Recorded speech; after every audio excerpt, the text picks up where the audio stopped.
3, 2, 1. Let's go. I'm Chris Pratt. People call me CP. This is Sardonicast.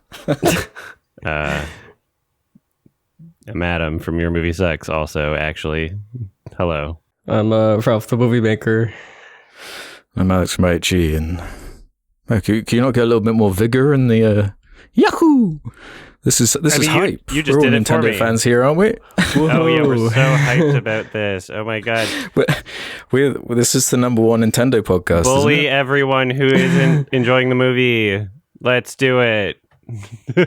That's what was happening before the movie was even out. You saw on Twitter, there was one critic who said, like, it's not my thing. You know, it was kind of boring for me personally. He never tried to make any sort of like, you're dumb if you enjoyed it statements. He never tried to say like, oh yeah, this is not for fans or anything. And people were just fucking quote tweeting and clowning on him for this review for a movie that wasn't even out yet. And they were like, oh yeah, what, you think that this was supposed to be some sort of masterpiece? It's a kid's movie. And it's like, you're already getting defensive over it before it's out. Yeah. And you're making excuses for it saying, oh, well, it's supposed to be bad because it's a kid's movie. Like, holy fuck. Why do you need that validation? This is just as bad as Suicide Squad when that came out. If not worse. I reckon this is much worse. It might be worse. Insane. Like I was seeing like quote tweets of when those reviews like drop for the first time. It's got like a 46 Metascore, and like the amount of quote tweets with like huge numbers attached to them saying things like, people just don't know how to have fun. Critics, they're just miserable, you know. Whereas like if it was positive, they'd be like, nice. Yeah, I hate critics. That's why I talk about their scores so much. Critics don't matter. I'm going to only talk about critics now. Yeah. It's like what people said when the Transformers movies came out. They're like, oh, just shut your brain off. It's fun. It's for kids. It's for family. Yeah, they make excuses for it, yeah. It's like what The Rock says when his movie isn't performing as well as he hoped. Ignore the critics. It's like Gotti. Yeah, the critics put out the hit. Ignore the 0 Rotten Tomatoes. Ignore that. Yeah. Critics are inhuman. Yeah, just kind of reeks of insecurity, you know? Ignore the fact that not a single critic liked the movie. Yeah. Don't pay attention to that. Critics put out the hit. Yeah.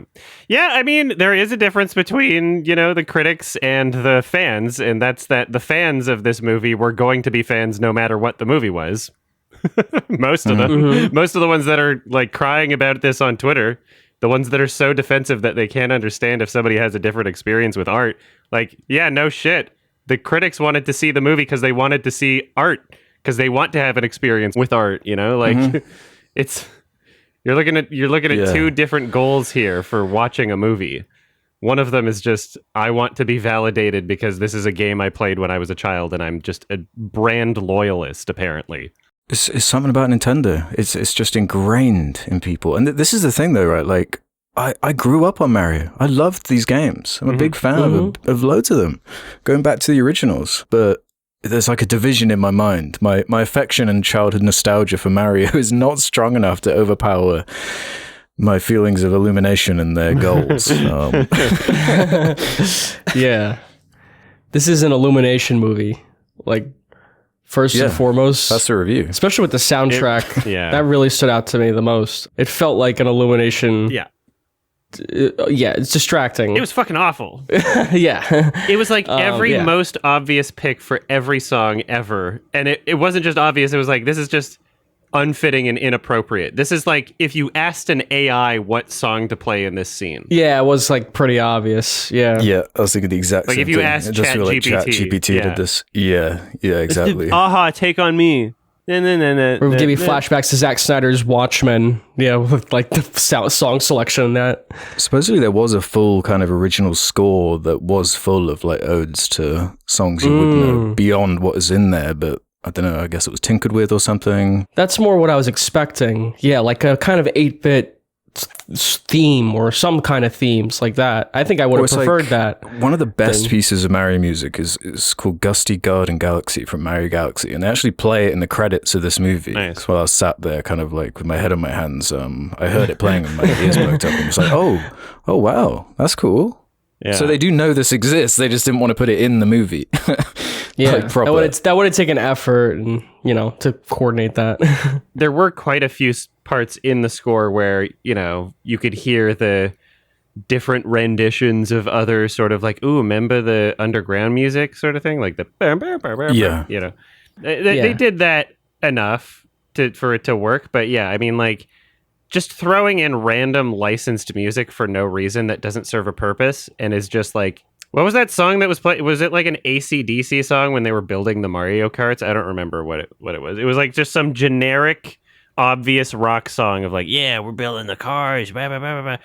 Just be more creative. There's nothing that says that just because you're a kid's movie, you can't be creative and you have to do the laziest, most obvious thing every single scene, every single moment of the script, getting from point A to point B to point C in the plot. Like, this is barely a story. It's not even a story. It's just, let's move on to the next set piece. This one's the carts. Yeah. This one's the pipes. Let's go to the next one.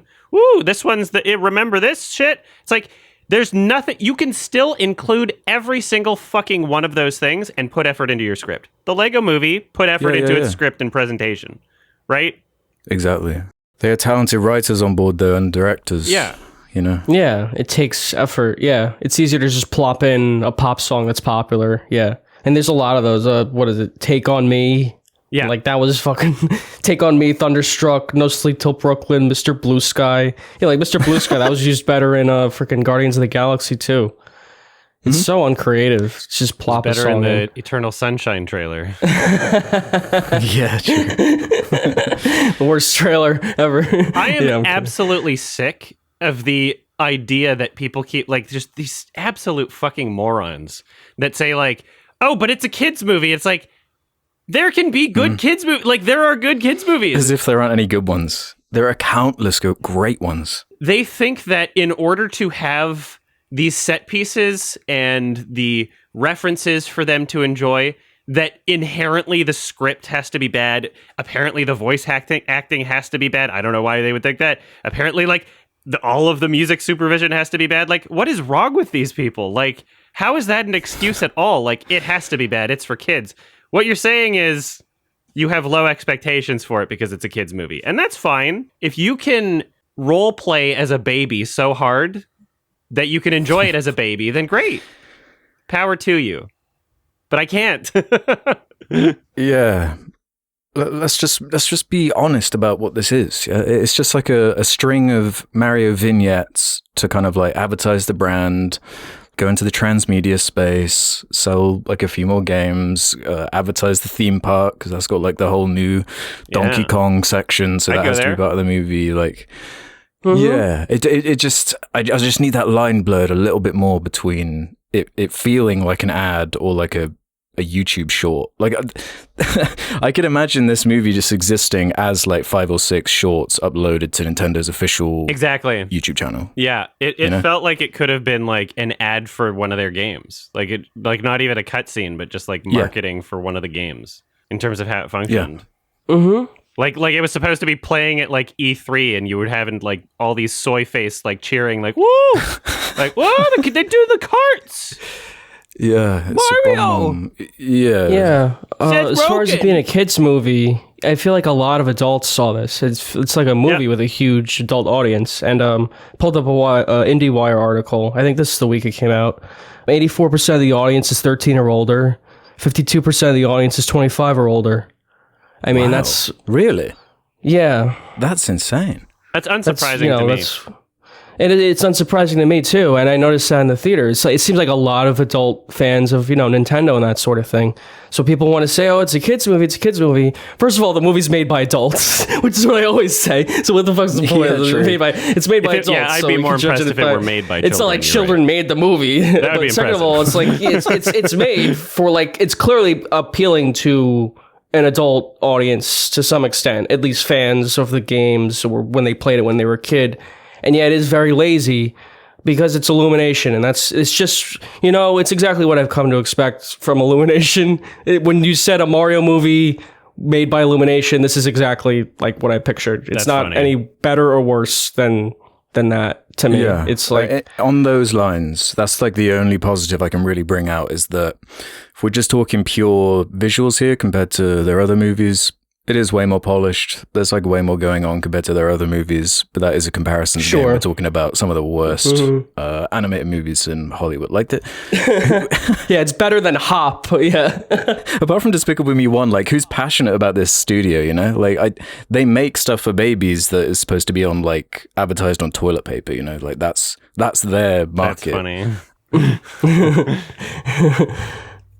I feel like in terms of the audience demographic, so Lion King 2019, that was like not for children at all and exclusively just for millennials who remember watching the movie as a kid, right? Like that was essentially the target demographic. Like it was never made for any children. Children would not be interested in seeing those like disgusting looking, like uncartoony dumbass lions that in a dark universe and blah blah blah blah blah.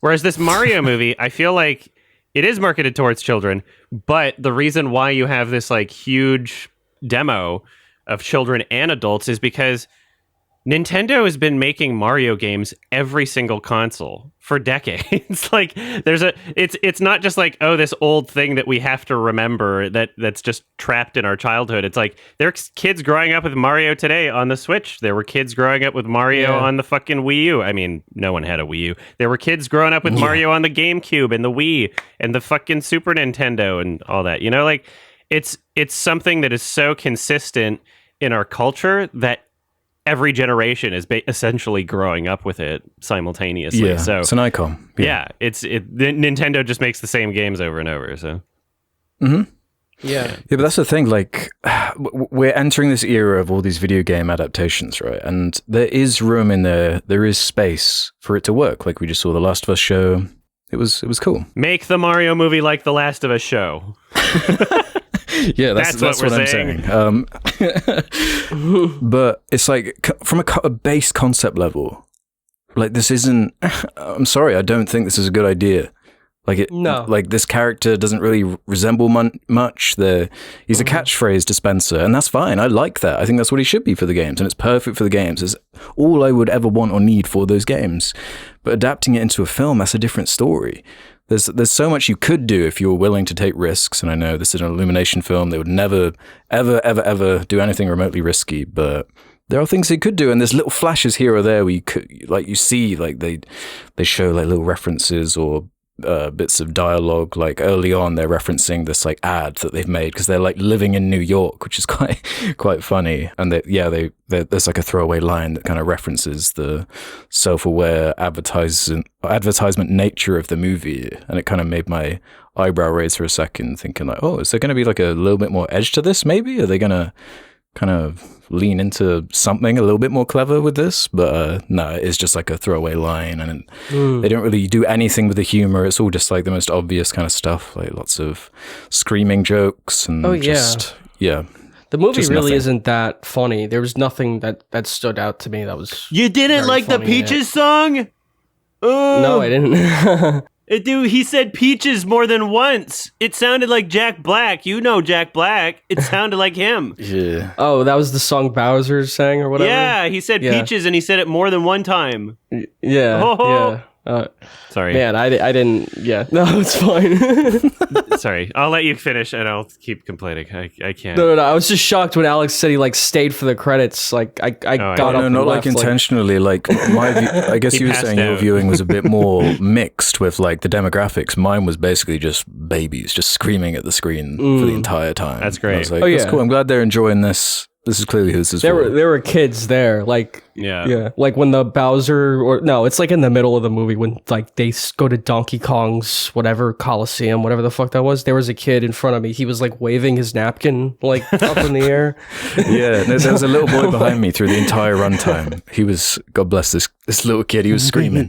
He was screaming every time. Every time he saw a reference he recognized, he was like, "That's from Mario Galaxy. That's from New Super Mario Bros." So funny. Like, okay, that's what this movie is. That's what it is. Yeah. It's like Where's Waldo of references. And you can still have that and make it not lazy. We just want to clarify. You can still have that and not make it lazy. You're insane if you think otherwise.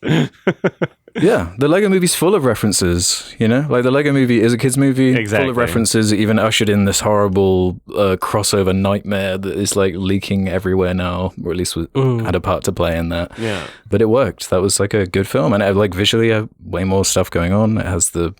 People keep praising the set pieces in the movie, and I guess they're a thing. They're kind of like... You know when they tease like a video game, or used to tease games at like E3 when that was a thing, and it was like these fully rendered like Assassin's Creed thing, and it's like a crazy action scene.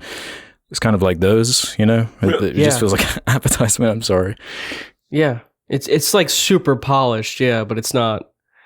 Yeah, I guess I get what you mean with the animation. It's like too polished. It feels like you're watching an ad the whole movie, and you basically are. It's like a big ad for Nintendo, and there was an like ad no that you pay to depth watch to the film. The best kind. Yeah. That's the best part. Yeah, it makes you want to get a Switch after as well to spend even more money. But it's like a big, ad. It has no depth. There's nothing going on under the surface of it. Yeah, like I can't.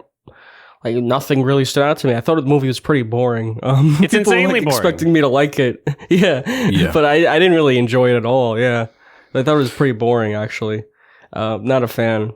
It's clearly for a fan base out there. It's not me. It's for people with low expectations and low standards. People who love Mario. Yeah. But I can't help but be...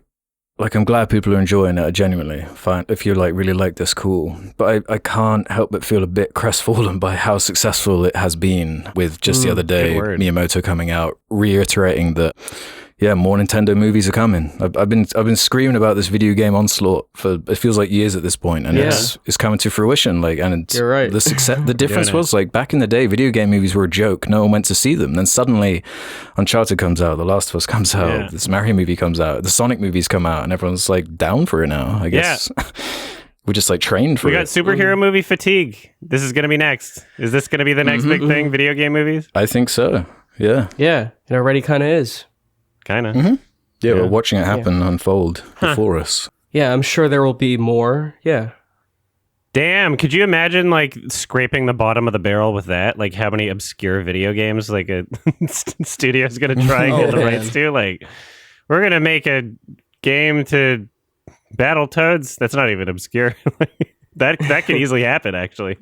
That could easily happen. Yeah. That would just be TMNT. Yeah, I could see that being like a Netflix show or something. Yeah, okay. Cuphead thing they did, didn't they? Oh, you heard it here first, folks. We're going into the video game movie era. We're entering. Yeah, this is it. This is it. Because it's something like it's the most successful animated movie, right? Like of all time now. For opening. I don't think it's grossed the highest yet, but it could easily. I think it might overtake. Either way, it's huge. Huge. Yeah, huge movie. That's very, very funny.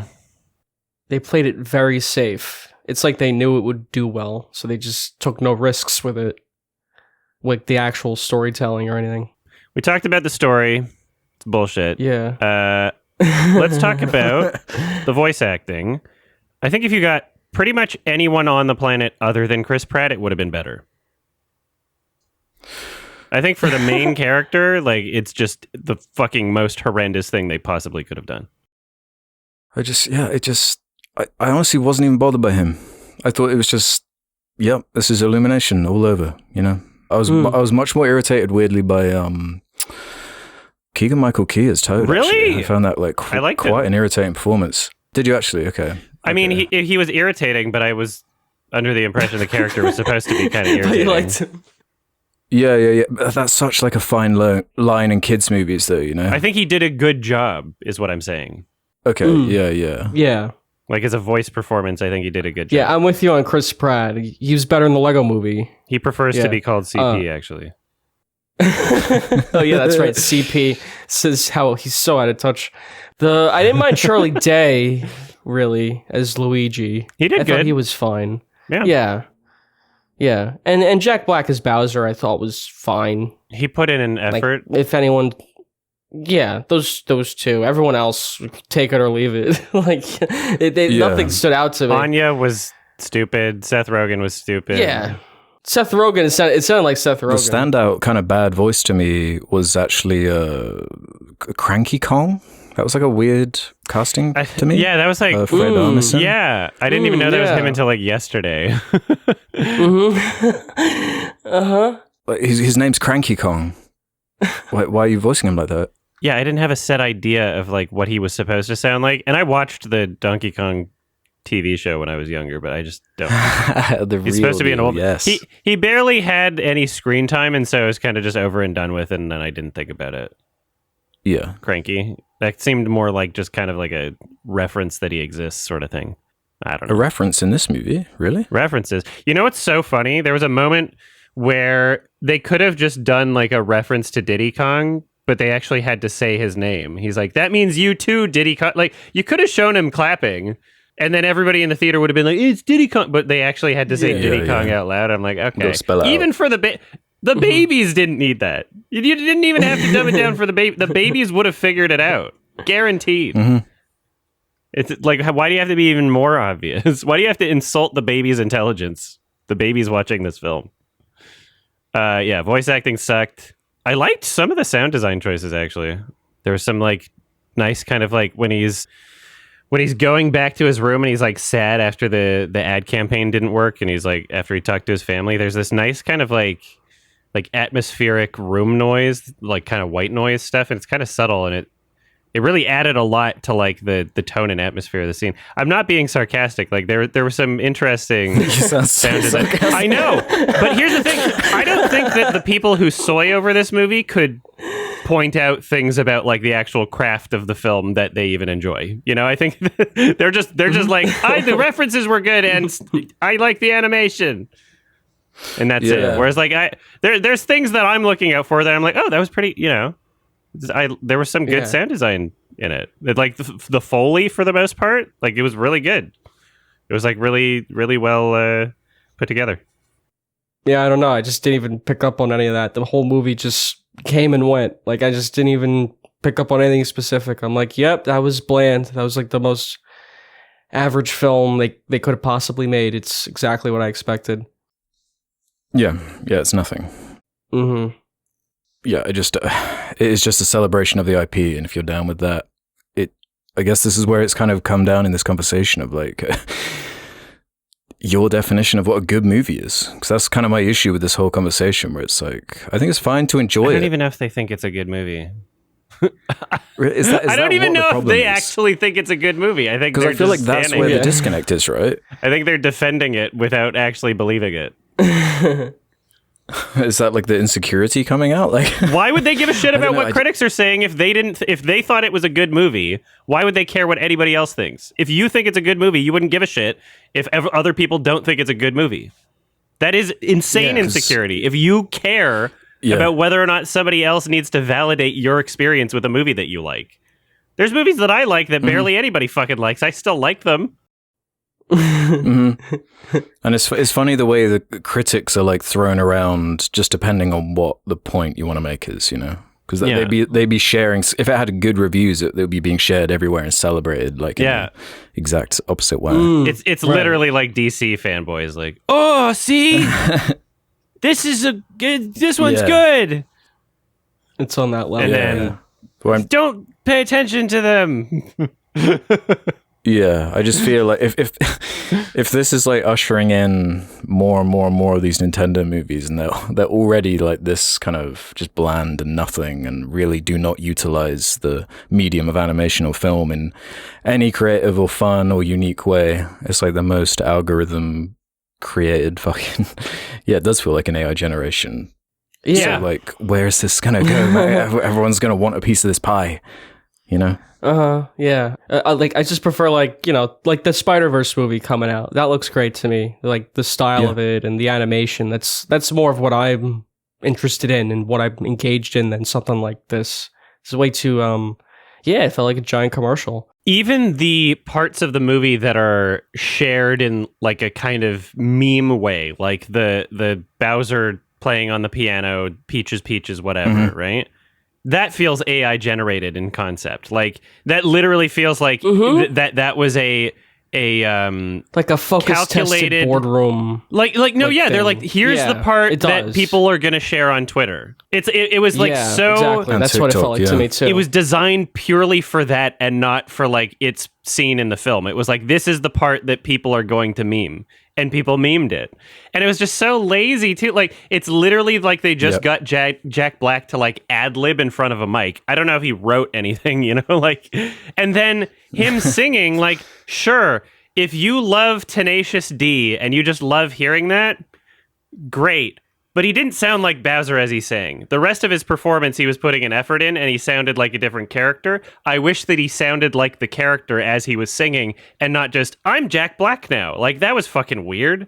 He's doing the whole Jack Blackisms with his voice. Mm-hmm. Like, that was so bizarre. Like, you put that song on the radio, you wouldn't know it's Bowser singing. You go, oh, Tenacious D made another song. Right? Whereas like the rest of his performance, it's not like you just hear Jack Black. Like he's playing a character. You just apparently can't keep the voice when he's singing. Yeah. I guess Jack Black just wanted to be in the movie for his kid, and that's fine. Yeah, I didn't mind him in the movie. He's probably my favorite part of it. I didn't mind him for the that Peaches song. Yeah, but you're right. The Peaches song, it's like totally like trying to like market a meme, and I hate that. It's like so forced. Here's like I like memes when they're organic. Yeah. It should be organic when the movie is memes. Like that's funny when a genuine meme comes out, and also like yeah, and memes can really depend. Like usually it means the movie's bad if it's memed. Not all the time, but like, you know, Everything All at Once last year, people talked about that movie on Twitter or whatever, but it wasn't like people made fun of it. They were sharing scenes and complimenting it. They weren't like memeing parts of it that they thought were bad. People memed like Morbius or whatever. But yeah, it's like so forced. Like that Peaches song did nothing for me. Like I don't remember it. It's just like, they just shove it on the radio or whatever. It's such a fucking whatever movie. Like I can't believe, like, I guess I can believe it would make so much money. It's so middle of the road. It takes no chances at all because they just wanted to like, just, you know, milk it for as much fucking money as we can make and just shove it out there. Take like no risks. It does feel like the whole movie was like almost overwritten, overcalculated.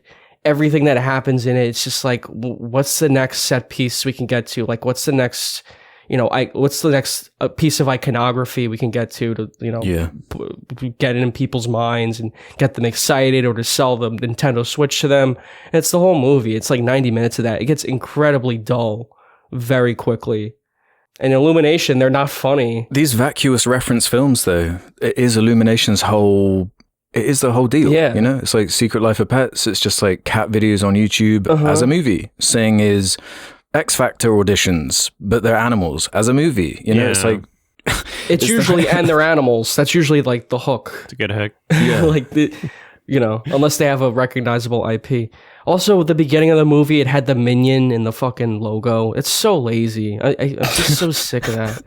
in a car, Illumination logo. He's in a little, he's in a little Mario Kart. Like, stop. It's so lazy. So they're going to do like a Donkey Kong spinoff, Seth Rogen film? Is that what we're into now? Probably. I think it's going to build. I think they're going to model it on the MCU and do like honestly, a Smash Bros. Thing. Yeah, it's the most genuinely. This is the Iron Man of the new universe that we've created here. Yeah. Oh my God. What are we in for, everybody? And Uncharted is the Incredible Hulk. It's the one we're not going to talk about, never. This is a bleak future that oh my God. And then all of the video game characters from the different franchises come together in a Super Smash Bros. Movie. Oh my God. Yeah. I'm soying already. The Mr. Game & Watch movie, that's going to be fire. Oh my God. Oh, they're going to do that, yeah. You know, Game & Watch probably has like the most potential because it would be an artistic it would be like, this is different at least. Yeah, they'd actually be limited by something. And then Nintendo... They have a ton of IP. I mean, they could make like a Metroid movie and a Zelda movie and a whatever movie, like all those characters they have, Star Fox or what is it called? I don't even know them all, but and then you could just shove them all in an Avengers type. I think it's movie. called a Fox in Space show. Fantastic Mr. Fox. Yeah, something like that. Yeah. I think that's the name of the game. That's the name of the game. Yeah, 8 Fire Emblem movies. Take these ideas, Nintendo. You just take them for free. Pay me money. Make money. Yeah. Yeah. Don't take down this podcast episode. Give money now. It's me. Did you guys watch I didn't watch the 80s Mario movie. Oh, I didn't rewatch it for this, but I've seen it before. Yeah, I was thinking maybe we should like rewatch it. I would have maybe recommended it for this, but you know, there's like nothing to say about it really. Is there? Like people want us to talk about it. It's just like a shitty. Oh, you can watch it. It's just like a shitty like. I bet you it's more interesting than this movie. I bet you. I haven't seen it. You think so? From all I've seen, it looks crazy enough to be more interesting than this movie. I mean, it's a little strange film. Yeah. Definitely a strange film to release to children back then. It's fucking really creepy at points, like the lizard people. Was that even for children? Like, in 1993, was Mario even considered like, this is exclusively for children? Video games were not necessarily like, they were kind of like young boy demo, I guess, to some degree, but not like, it wasn't like Nintendo is now, you know? Mm-hmm. 1993? I think there was a good adult market in video games as well. I think it was just like mostly just male focused at the time. Yeah, for sure. Yeah, I would say this new movie is probably better than that old one. It's just like I'd say it's like more of like a kids movie. It's actually true to the franchise, I guess. Like the other one, I don't know what they're doing with that other one. Like it even like that old one, the production design of it is like very it's almost like a Freddy Krueger nightmare. Like wasn't it inspired by Blade Runner or something bizarre like that? Yeah, I was thinking that too. It looks like something out of Nightmare on Elm Street or some shit. It's fucking really weird. Mm-hmm. And it doesn't match the aesthetic of Mario. But that's like a kind of crazy failure that's like interesting to me. Where this is like a crazy failure that is a huge success that everyone loves and wants more of. Yeah. Here's a question: did any of you laugh or chuckle at any time in this film? No. I didn't find it funny. Once. Yeah, it's. Oh, okay. I let air out of my nose once. You held your breath the entire rest of the film? Yeah. I can't even remember what the gag was. I think it was Jack Black's Bowser saying something like, that was weird, or something like that. It was just something, it was nothing, man. Like, I can't even remember it. Yeah. Near the beginning when they're fixing the plumbing and then they walk through the door and they've got the dog out of the toilet, they're like, here's your problem. I thought that was kind of funny, and then the rest of the movie was downhill from there. I was kind of way more into it when they were trying to run their little plumbing company in New York. I liked that way more than when they actually went to the Mushroom Kingdom, ironically. Because it was like the new part that they added and not just here's a reference to other things. And you got to see like Mario's entire family and all the crazy character designs and they're eating spaghetti and stuff. You wrote something. Congratulations. Yeah, you actually wrote something. The rest of the movie they didn't. Yeah. Once they went in the pipe there, like, what even was that? Like, how did they, like... It was the multiverse. It was like changing channels. It was like fucking... It was like scrolling through TikTok videos. Like, holy shit.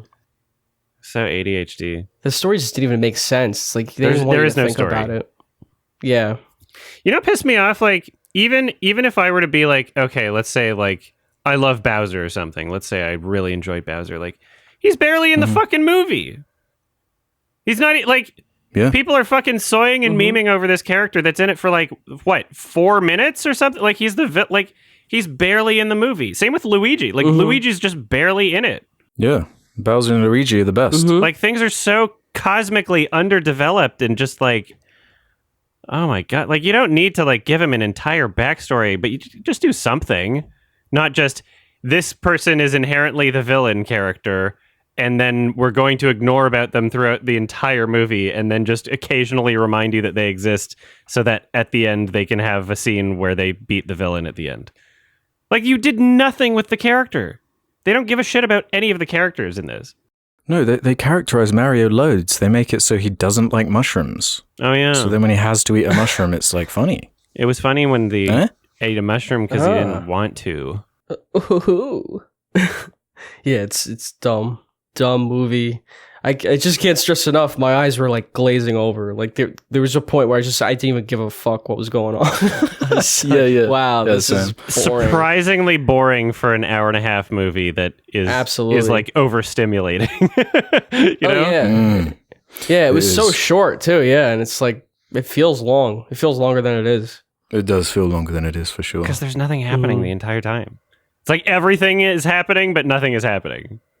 Yeah, nothing happened. A lot of like noise. Man, yeah. To not enjoy that. All right, 2 out of 10 from me, boys. Stinks.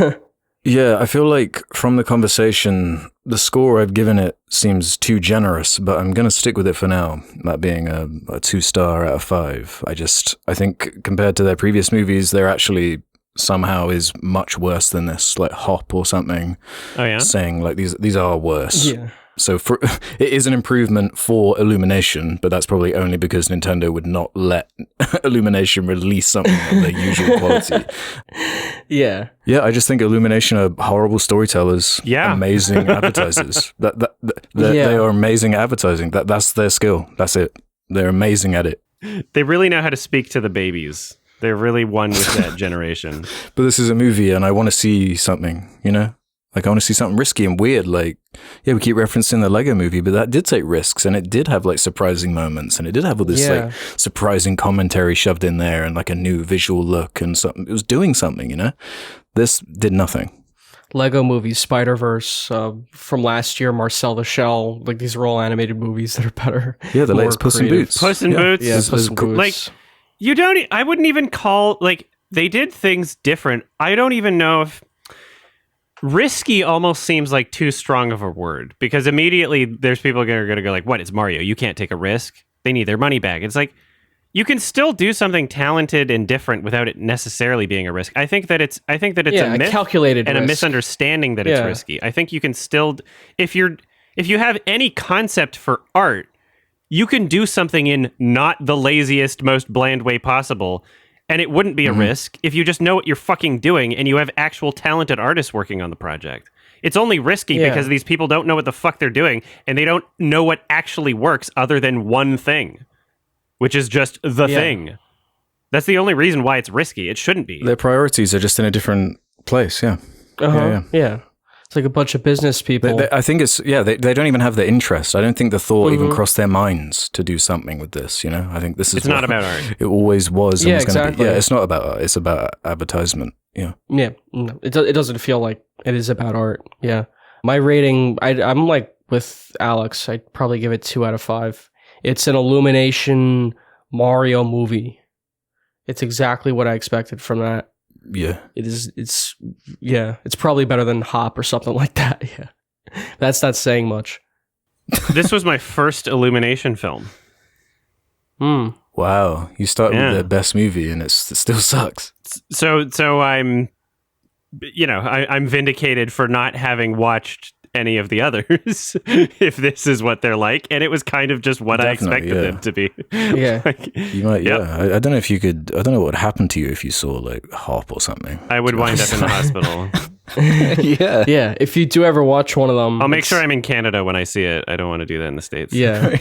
You're gonna have to pay a lot of bills. Yeah. Yeah, but it's all downhill from here if you decide to watch an Illumination movie, because it only gets worse. Yeah. Yeah, I'd probably agree. This is like one of their better movies. That's insane. Except maybe the first Despicable Me. I think maybe that's better. That's the only other one. Yeah, it's just like fun. Yeah. You know, that one, is the highest I haven't seen that movie. I haven't seen that movie in forever, so it could be dated by now. It also came up against Megamind, which was the superior bad guy animated movie. Yeah. At least Despicable Me was like an idea that someone had, like a creative spark there when they wrote the script, as opposed to just like ushered a in the bunch Minions. of IP. That was fire. Yeah, they invented Minions for that film. Yeah, and they were actually like tertiary characters. They weren't like too annoying yet. It's like the Hillary Clinton of movies. It started with good intentions and then just turned into a monster from there. And then we can Pokemon Go to see the Pokemon Go movie. To the polls. That'll be next. All right. There was a film recommendation, kind of two movies. Yeah. We started with one, but I thought it made sense to do the second one as well. And I'm really glad we watched both back to back because that's an interesting conversation. But take it away, Ralph. Yeah. So I recommended Alien, directed by Ridley Scott. It's from 1979. And stars Sigourney Weaver. It's about, she plays a character Ripley, and they're on a spaceship. And it gets hijacked by a xenomorph. And they have to survive, her and the crew. And that's basically it. Yeah, great fucking movie. Alex, I remember you mentioning this is one of your favorite movies, and it made me want to talk about it. Yeah, it's got like a special place in my heart, this movie. Mm-hmm. It's got a really, great atmosphere and set design, prop design, obviously creature design with the xenomorph, and it's just like it's fantastic. It's one of the best science fiction movies, and it's one of the best horror movies in my mind, and it's really fantastic. You guys, I'm sure I have a lot to add. I say it's like seminal for me. I kind of credit it as the movie that kind of got me interested in movies, to be honest. Partially because when I saw this as I was pretty young, 11 years old or so, and I found the concept so kind of deeply disturbing, the whole parasitic nature of the alien and the kind of sexual themes. Everything about it is really uncomfortable and claustrophobic and moody. And as a kid, that's like a lot to take in. And it was like, I found it so disturbing. The only way for me to kind of, I guess, internalize what it was doing to me was to research the movie and find clips on YouTube of how they made it and going in behind all the behind the scenes of it. And it really like unlocked something in me. And I've just always loved it since. And it's one of those movies that every time I revisit, I see new things about it. I appreciate new things about it. It was just a joy revisiting this one in particular. Yeah, I think everything about it is pretty much perfect for what I'm looking for. It's like, it almost feels like it was just perfectly made for me. Everything I'd want from something like this. Love sci-fi, love horror, perfect combo. Mm-hmm. Not to get like too much into the second one. I love both of them, and I think they're both perfect. And like they're so different. You know, they have such different ways of like approaching. You really notice it when you watch them back to back too. Mm-hmm. Yeah, I'm glad. But they're both really cool. They're both. Yeah, they're. I think they're cool in the ways that they are different, and they almost kind of, in a way, elevate each other because of their differences, which we can get into. Just as far as like, I don't know. I always thought the marketing was interesting for it. With the, I don't know if you guys know, there like the initial ads for it was like a Thanksgiving dinner or so, and there's a kind of like an egg. Like one of the eggs that those things comes out of, the face huggers. Yeah. And it comes out. It has nothing to do with like anything that happens in the film at all. It's just like a little teaser, but it was like kind of creepy and interesting. I always enjoyed that. It's like this little extra added element, and even like the Prometheus trailer, there was this like noise, this siren noise, and that's a great trailer. Like incorporated.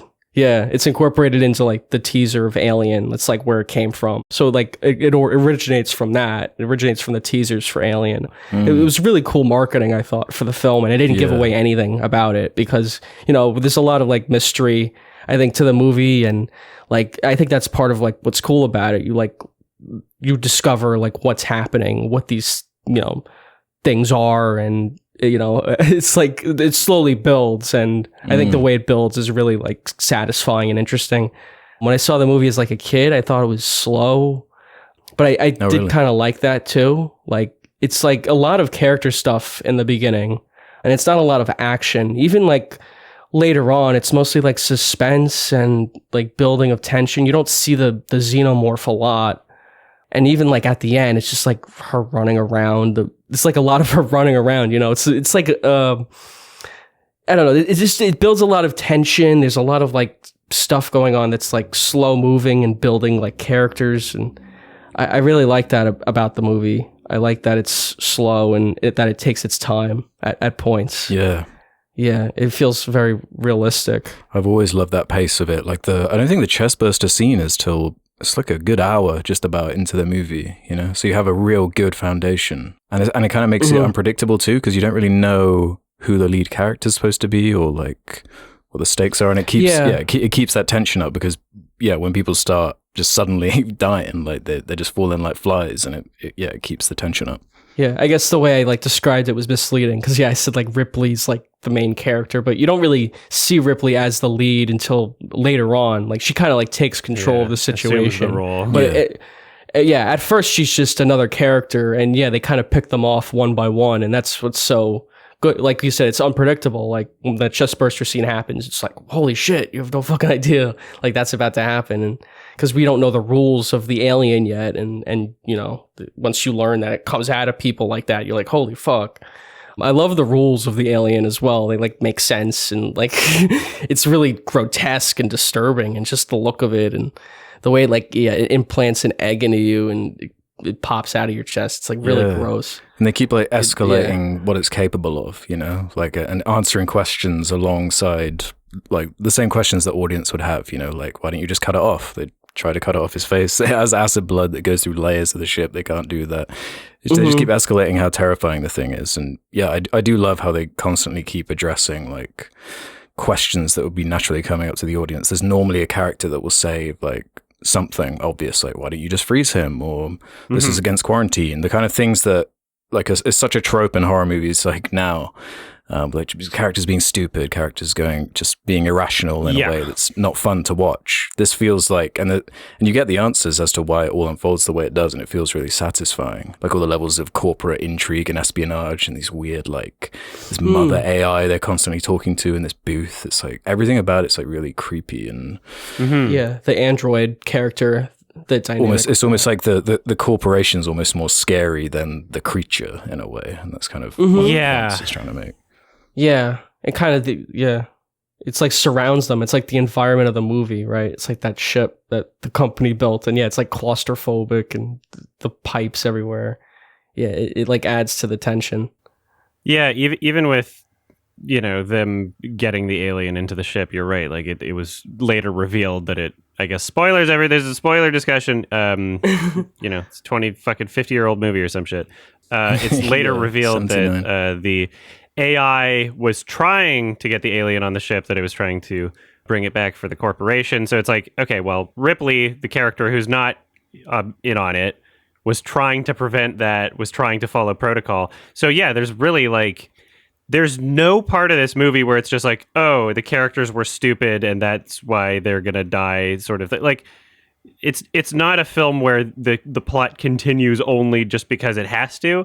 There's a logical reason for things to happen, and it also makes the characters more likable and respectable. It's like, okay, I care about these characters a bit more because you're not yelling at them, going like, "Why are you doing this? Just do that." Blah, blah, blah, blah, blah. That can get really frustrating in a movie, and I find it fascinating that that's essentially what Prometheus is. Which same director, same franchise. Like Ridley Scott has directed 3 different Alien movies right now. He created the first one. He should know what makes it work, because there are very specific things about this particular film that make it work. And he somehow forgot those things, or just doesn't care, or he's lazy. I don't know. But it's crazy that he's still involved, like, as the director, continuing to create Alien films, at least 2 more.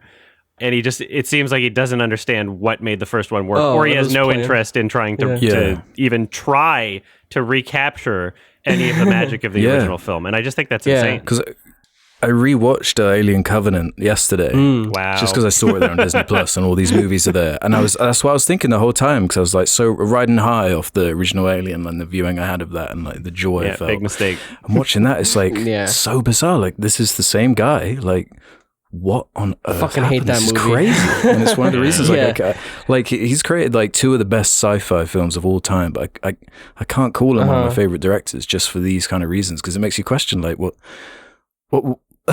how much of this was kind of like the perfect mixing pot of all these variables happening to come together in 79, like just the right script, enough limitations with that whole the The alien, of course, is just a man in a suit, and that can, you don't want it to look like Zap, basically, you know, you don't want it to look goofy, you don't want it to look silly, so... You don't want to see the guy in the fucking tennis shoes or whatever. Like yeah, exactly. Yeah. So they had to shoot it a certain way, they had to hide things and obscure things, and that really adds to the mood and the tone, and that's what's really lost, in, especially in Covenant. Like, there's no attempt to even obscure or hold back. The mystery of, like, the alien is gone, too. Like, you know everything about it. It's just, and the origins. But the movie just sucks too.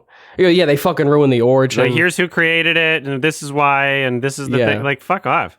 The mystery adds to the fear. It's so dumb. And it doesn't seem accidental. It doesn't seem incidental. This film seems to know that that's what makes it work, right? Like, it seems to have a concrete understanding about less is more, about the fact that there's a fear of the unknown. And it's, you know, think about, we were just mentioning the marketing, right? Like, it barely showed anything.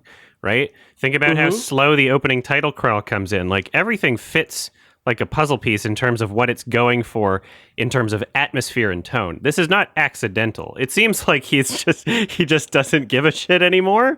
That seems to be like what's happening. Because this is not this is not like a fluke. Somebody knew what they were doing, and they made this film with that understanding. Yeah, with Alien, it's inspired by great, like, horror and slasher movies like Jaws and Halloween, and, you know, where they don't really show the monster, and that's what makes it creepy. That's clearly what they were going for here, and that's what makes the xenomorph work. Because, it is just a guy in a suit, and, you know, there's points where you do notice that, even though they hide it really well, and it's, like, kind of silly, but it's still a great movie. It's still really well written and intense, and, it's great, like, lighting, and there's some shots of the alien in this that are, like, really...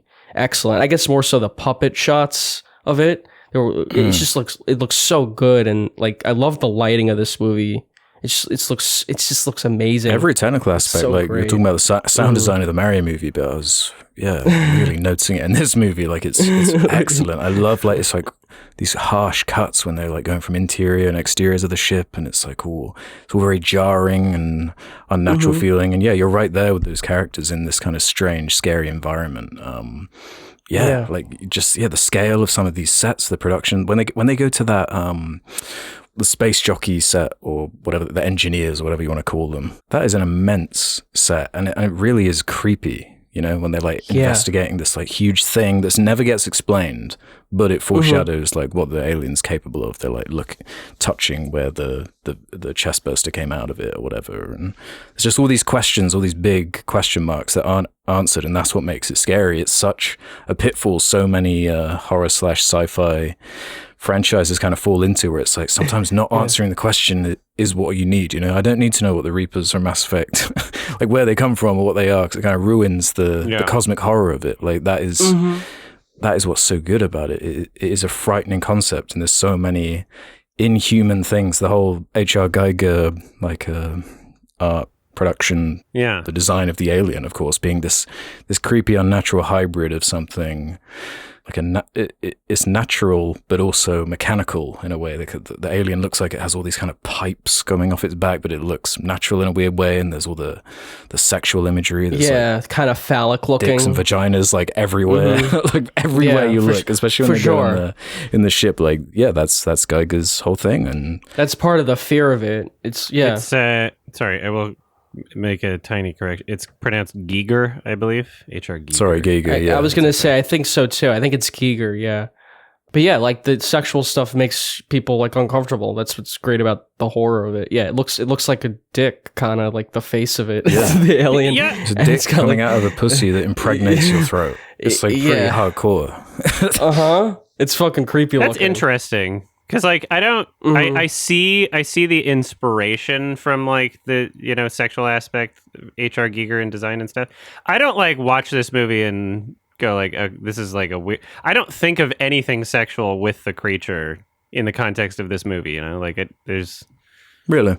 Yeah, it doesn't feel like a sexual thing to me anyway. But even things that aren't to do with the alien, like when Ian Holmes' android character starts breaking and he goes to that corner of the ship where there's like like porno like all over the walls, and he grabs a porno mag and he rolls it up and tries shoving it in Sigourney Weaver's mouth, and it's all like I didn't even notice that was a porno mag. That's funny. Yeah, it's all like plastered all over the wall there, all these like topless women. Plus the android's blood is it's jizz. Yeah, but that's one of the things. It makes it so unnerving and creepy. Yeah, sure. That whole undertone. I really feel kind of like sexual undertones to the whole thing. For sure. I feel like that's definitely part of the film and the production design and everything. And I just said, the android's blood is like, you could say it's like jizz or something. Oh yeah, the milk. I mean, yeah, whatever. I love the android character and just that dynamic of him turning on the crew. You're right, Alex. It is like the company is a threat in the movie, and the fact that they keep the alien on there and they're trying to get it back to Earth, obviously it's a bad idea. It's motivated by greed. Yeah, it's great. I think what makes the movie really work are those characters. And when we talk about Covenant, Alien Covenant and Prometheus, those characters are really fucking annoying and stupid.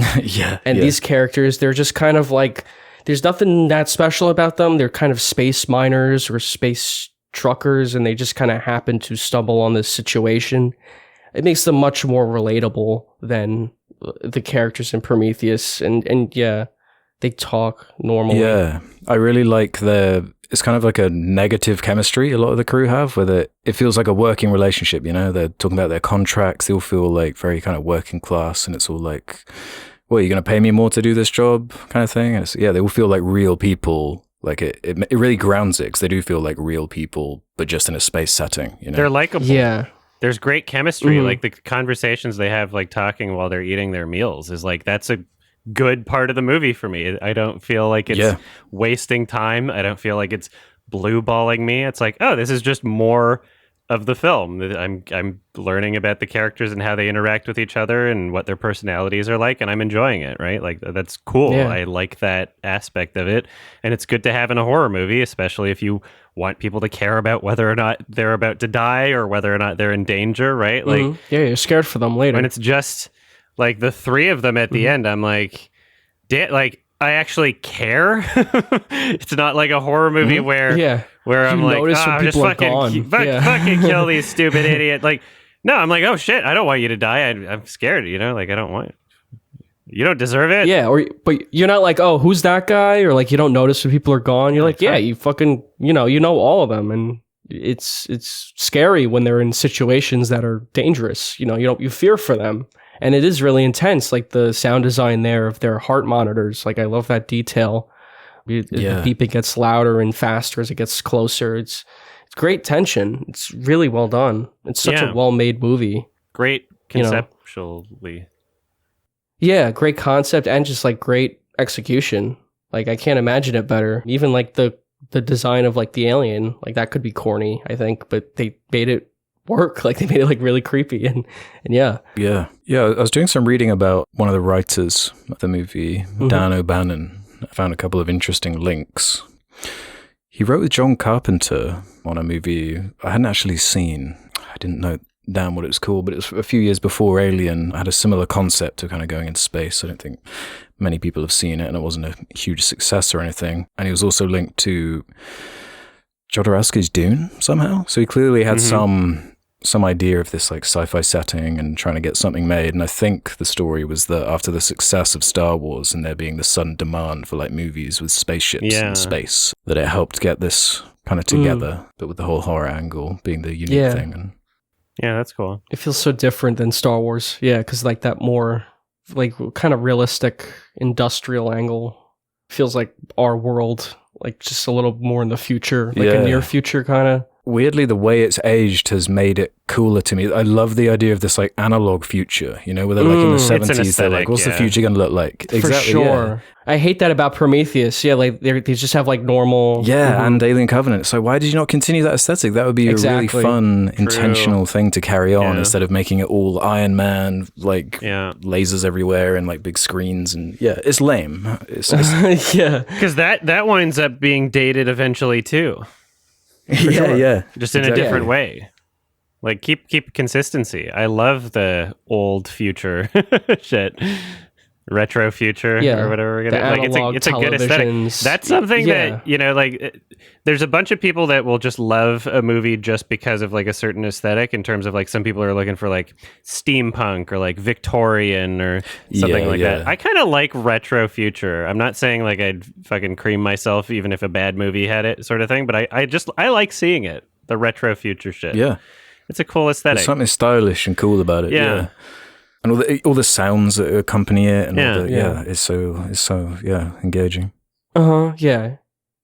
I think that what makes this movie really special is that it sets up an interesting universe that the fact that it doesn't explain everything helps its complexity, but in reality, it's very simple what we're being shown. But just because of what we're not being shown, there's just so much more to pick at. It's something that, if it has any kind of success at all, there's going to be people wanting to see more because they want to see more of the universe because there's more to explore. It's like, wow, corporation and and like the way that the AI robots function and like their white blood. It's like, okay, yeah, like that's something that's in Alien, and I want to see more of it. Like it's cool. I like these characters. I want to see what you can do with that. It explores things just enough to get you so much more interested in what they can possibly do, and then unfortunately, it's just a lot of the sequels just don't really. And despite the claustrophobic nature of the film, it has a huge scale. You do get the like huge like, landscape shots of the crash ship in the background and them walking across the planet's surface. Like you really do get it all in a nice like variety of locations, a nice contrast of locations. Yeah. The world is so well built. There's a lot more wide shots in this movie than the sequel. Yeah. The world was so well developed in this. Yeah, definitely. And yeah, it's all like so like I think what really works about it is the minimalist like kind of storytelling. The fact that it's so small, also so small scale. Like it's really about the ship. It stays on the ship, and it doesn't need to show you anything that you don't need to see. Like you need to see all this analog technology because they need to work the ship somehow. The ship needs to work somehow, and the android has white blood because it needs to have something inside of it to like operate. These things like need to have some kind of logic to it, but it doesn't show you anything more than you really need to see for the story. It doesn't take you to, any other planet, or you don't even know what the fuck's going on outside this story. And that's what's so great about it. Yeah. Cause it adds to that mystery. Yeah.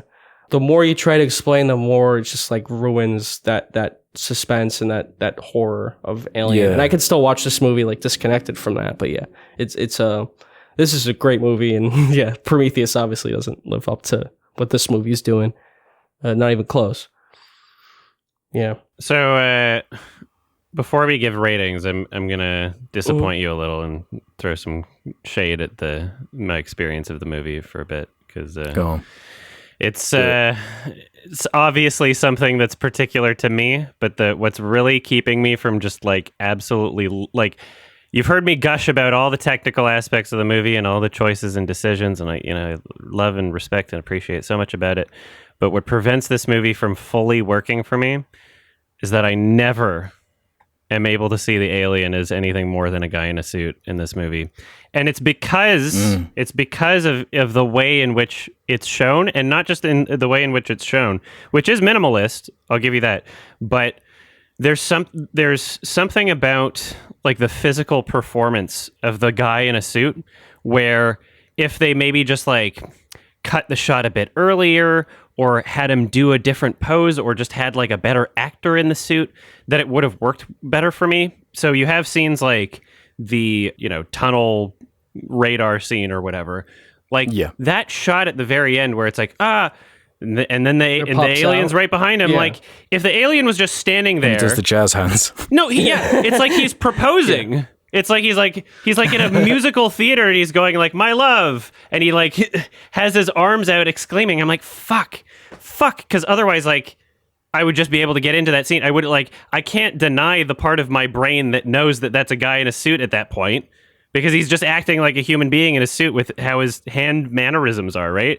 And the way that things are cheated and shown in terms of the alien, like fuck, if they had shown less of it or if they had gotten like a different guy to act in the suit or just cut the shots in a different way, like every single time I'm just like, I wish I could believe that it was an alien there, and unfortunately it does kill a lot of the fear factor for me. Is just like, it doesn't feel like it's an alien. And what's weird is like, this is not a problem in every Alien movie. It's just pretty much just this one for me, which I'll still say it's the best Alien movie regardless. I love what it's doing tone-wise and atmosphere-wise. Yeah. But like, in my experience, you know, like even as a kid, even when I was watching this as like at age 13, I just still, those exact same things. Like I wasn't into the tone and atmosphere as much, but I still had those same issues of just like, it's just a guy in a suit. And even like, I'm not even like trying to retain that. Like I'll forget about it and then I'll watch it again. I'm like, oh yeah, this is the guy in a suit issue again. You know, it's just, it's preventing me from like truly experiencing the film, and it's unfortunate. I hear you. There are a couple shots where it is noticeable that way. But yeah, it doesn't take me out of the movie as much as it does for you. Yeah. I find it kind of just, a little bit kind of aged and charming. But the tension and the build-up is more the part that I get into, and there's so much of that, and there's so much great build-up and tension. I feel like there's way more good examples of it than the couple of shots that don't work for me, because for me there is one, my only real, like aside from that little observation, my only other kind of negative comment is just one shot in the movie that I wish they could have sorted out or figured out a different way to present it. But it's just when, after Ian Holmes' android character gets decapitated, when they pick up his head, they don't really change the angle when it changes from a puppet or whatever to Ian Holmes' real face, and it's kind of within the same angle, and it's kind of an awkward transition. That's just the one thing that's always bugged me about this movie. That bugs me way more than like the jazz hands alien or whatever, because it's just kind of funny to me. See, what you just mentioned doesn't really bug me at all. Like that I would use the same words as oh, it feels a bit dated, but it doesn't, in the context of what the movie is trying to make me feel in terms of like, there's an alien, right? I feel like that's at its core is like to be scared of what's happening. Sure, most of the movie is like atmosphere and buildup, but the alien itself is ostensibly kind of the payoff. And even though, yes, like it is shown to a very limited degree, there's just tiny things that could have been done to make that moment just so much more effective for me and just not fall flat, really. It's kind of unfortunate for my experience. Yeah, I guess for me, the kind of more psychological, like, impregnation aspect was really what disturbed me most. That was really what got me more than it kind of going around being like a slasher villain type thing. So I guess, Yeah, because it's not a really like bloody movie either. It's not like a Friday the 13th where it's about like the kills. Like I don't think you really see much blood or anyone die. It's more about like that tension. And that stuff's really great. And a lot of the implied violence is actually much scarier. Like when, I can't remember her name, the character that isn't Ripley, when she gets taken out and it's all like over the radio and you just hear like her screams and it's just, the implied violence. And then when Ridley finds her body and she's kind of like naked, like hanging with her leg down in the foreground. Yeah. It's like, oh, what happened? It's like really disturbing. Yeah, for sure. Did you ever see the test footage for this movie? No. Should I look it up? It's almost creepier. I can link it in Discord if you want. Yeah. It's almost creepier than the way they present it in the film. It was obviously test footage of them trying to like figure out how to make this thing move and walk around. But I just put the test footage. If you want to find it, just search Alien 1979 test footage. Skipping around. That's so funny. Yeah, so slow. So you can see like that's more like traditional kind of alien looking. Yeah, exactly. So you can kind of imagine like it's kind of cool. Yeah, where it could have gone wrong. But there's also like certain bits in it that are like, oh, that's kind of really creepy the way it looks and the way it moves. Yeah. No, yeah, it's a very different feel. See, when he's like crouched at like 2 minutes 30 seconds, something like that. If that was the pose in like the air duct scene or whatever, instead of the arms out to look like you're trying to spook or surprise, like it's happy 45th birthday, like surprise, we're all here. Like if you weren't doing that weird, obviously human gesture with your hands, And you like even if we were just motionless, like it would have worked for me. It would have worked for me. But just like there's this they made some weird choices for me, you know, where like I can't. Oh yeah, that does look cool. It's interesting. Yeah, they got a really skinny guy here. Yeah, he's super skinny and tall. Yeah, because I think that's the same actor who played the alien in the movie. But yeah, it's about the limited amount of time you have to show something. You can cheat it in a way, 100%, to make it look more like it's an actual alien creature in terms of its posture, its movement. You know, just that even like the angle of how you're showing it. There's ways in which you can do it, and so I feel like it wasn't fully realized for my experience because a part of the movie, you know, even though I love the other elements and the other aspects, like the creature itself is kind of like a part of the payoff for me. And yeah, this is just doesn't fully realize that. But otherwise, great movie. Just appreciate it more than I can enjoy it for some aspects of it. Like it's such minimal parts of the movie, but they matter a little too much for me, you know?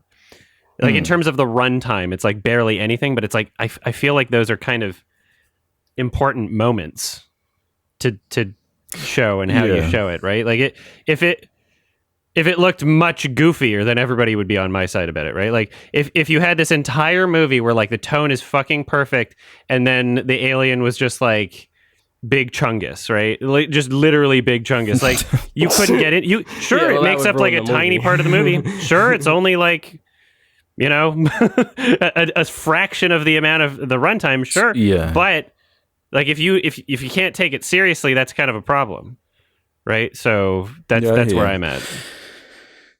Yeah.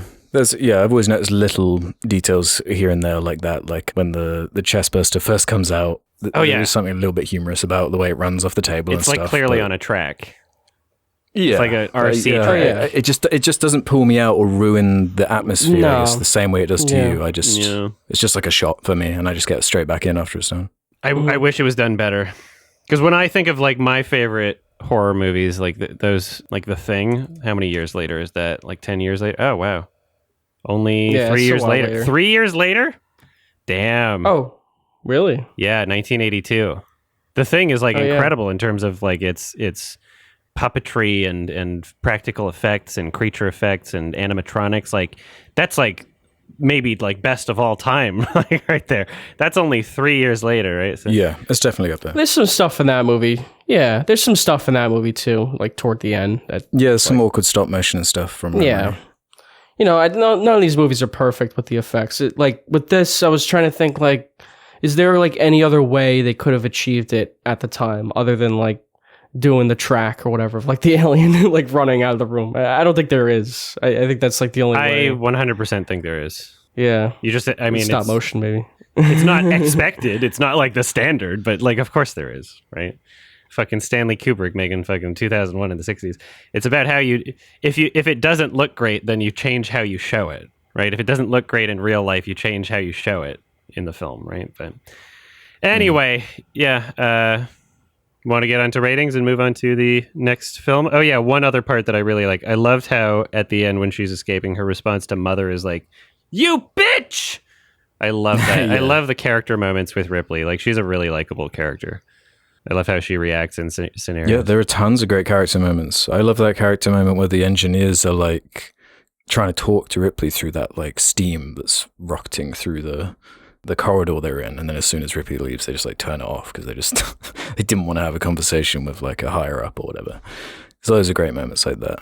We didn't mention the music either, actually, the Jerry Goldsmith Good score. Music. I really like the music, especially we mentioned the title sequence already, but it really does set the scene, just establish where you are and the foreboding kind of build up of it. It's like it is unnerving. It's cool, but it's also kind of there's something like beautiful about it too. It's like something epic about it. Yeah, memorable too. Yeah, like nostalgic, kind of hearing it again. You know. Mm-hmm. All right, what would you give it?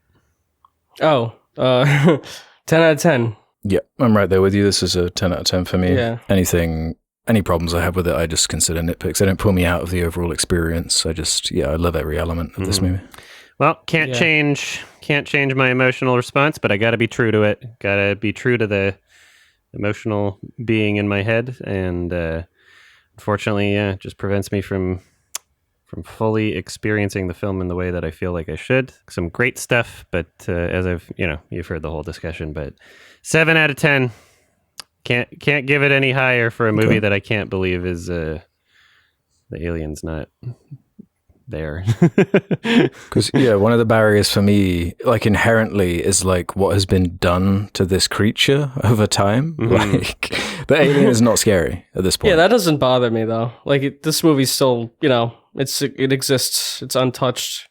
They didn't Lucas edition it. Yeah. I can always watch this at any point and still enjoy it, but that is something that's like there. Here's a question before we move on to the next film. So I watched the Blu-rays, and there were 2 different versions on each, but I just chose theatrical.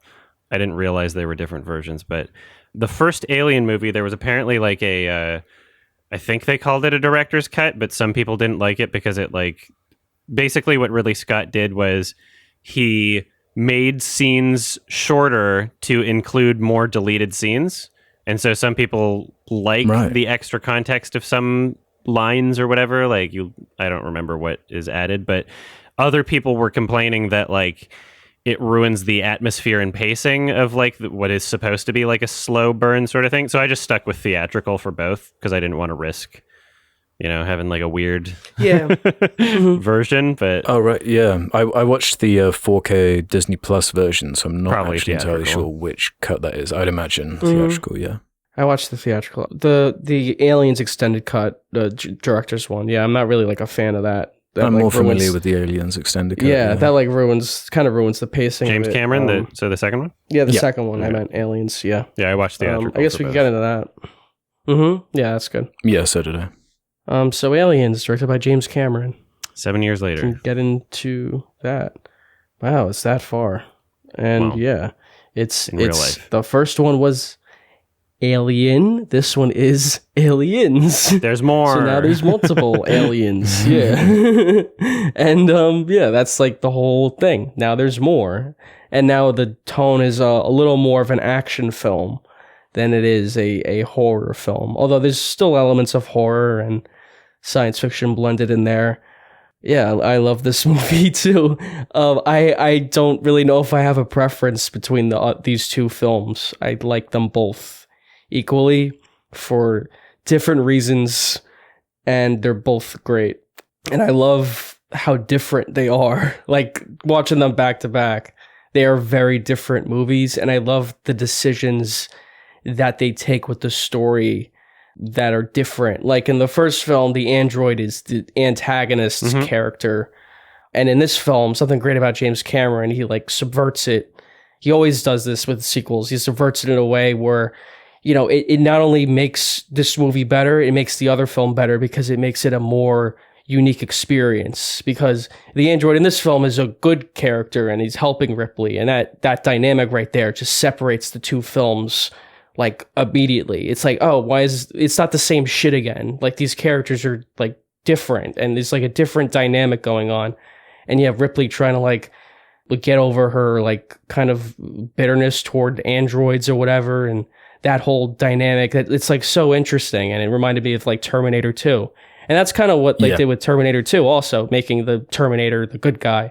But I love that subversion. I think that's great writing, and they do that with a lot of different things in this. And yeah, I love the acting. Everyone's great in it, and Sigourney Weaver's great, and yeah. Yeah, no, I'm a big fan of the framing of taking this group of hyper masculine hoorah soldiers, putting them in a situation where they're scared shitless and they get their asses kicked. It's a fun dynamic, and they're really pushed into a corner, and the characters, you see some of them change more than others once they're put in that corner. Yeah. The Bill Paxton character. The Bill Paxton character being the main one. I love that performance in this. That is so great. I love that character. It is so many iconic lines and scenes. When I talk about a movie being memed, that's a good movie. Like this movie gets his lines are memes. Yeah, Game Over Man and all that. Yeah, Game Over Man, whatever. But these are good lines. These are parts of the movie that you remember because he's such a funny character. Yeah, that is interesting seeing that character in that situation later on in the movie, because at first he like doesn't take anything seriously and he's a fucking douchebag, but then once he's in that shit, like getting attacked by aliens or whatever, it's like, it's just interesting. You want to see how that character reacts, you know? You want to see how that character reacts to this kind of situation, and that's just how everyone's written. The camaraderie's great, and yeah, all those characters there, those Marines, they're really cool, and they have really cool like equipment. Like this is one of those movies where I notice like the guns and whatever, like they have really cool like weaponry and equipment that helps them. That like kind of steady arm. I think what's her name, Rodriguez or Ramirez or something. Yeah. She like has like, I think it's like what they use for like steady cameras, usually like on a film set usually. But like they just used it as like part of this world. Like it's just her machine gun thing. It helps her hold her machine gun, and I love that. It's like so organic to the world, and yeah, I love that. I love the just like the design of everything, and it's more ambitious in that way too. I feel than like the first one, right? Like a lot more like a lot more aliens, a lot more sets, and like grander kind of stakes and action sequences. It's just a completely different tone, you know, like it has like comic relief. It's just James Cameron's whole shebang, you know. It makes it very clear very quickly that it is going for something quite different than that first movie. Yeah. But yeah, it does feel a little bit like Whiplash, like when you watch it right after, and it takes a little while to get to the, you know, the creepy atmosphere that you kind of remember and expect from that original, especially in the kind of the very beginning of the movie. The first act I find like a little bit awkward and clunky as they're just trying to establish everything, and there is like a lot of dialogue and exposition, and it's cheesy as fuck. Yeah, that's part of James Cameron's, like, I don't know, he loves the cheesy, and when it works, it like really works. Does he even know it's cheesy at this point? Like, how much is he aware? Yeah, I don't know. I've always kind of read it as more of a like kind of an over the top James Cameronism. Like he likes the bombastic hoorah type dialogue. It's very. I was getting a lot of enjoyment actually from just being reminded of how much Halo actually was inspired by. Oh, 100%. Like, yeah. Oh my Direct god. quotes. Yeah, and just visually even, like the design of the Marines, the vehicles they're flying around, Sarge, like so much of it. The Sergeant cigar, Johnson, basically. And like the death scene shown by the handheld video camera aesthetic. Yep. The fucking game over guy. Like, that. Yeah. It's Halo. The Halo devs watched this movie for sure. Yeah. Yeah, and the whole like military aesthetic with the music and yeah, but once it gets going, Vasquez, really that's her name. Yeah, that's it. Yeah. Yeah, I don't want to call her racist. Michelle Rodriguez. Yeah, Vasquez. I like that character.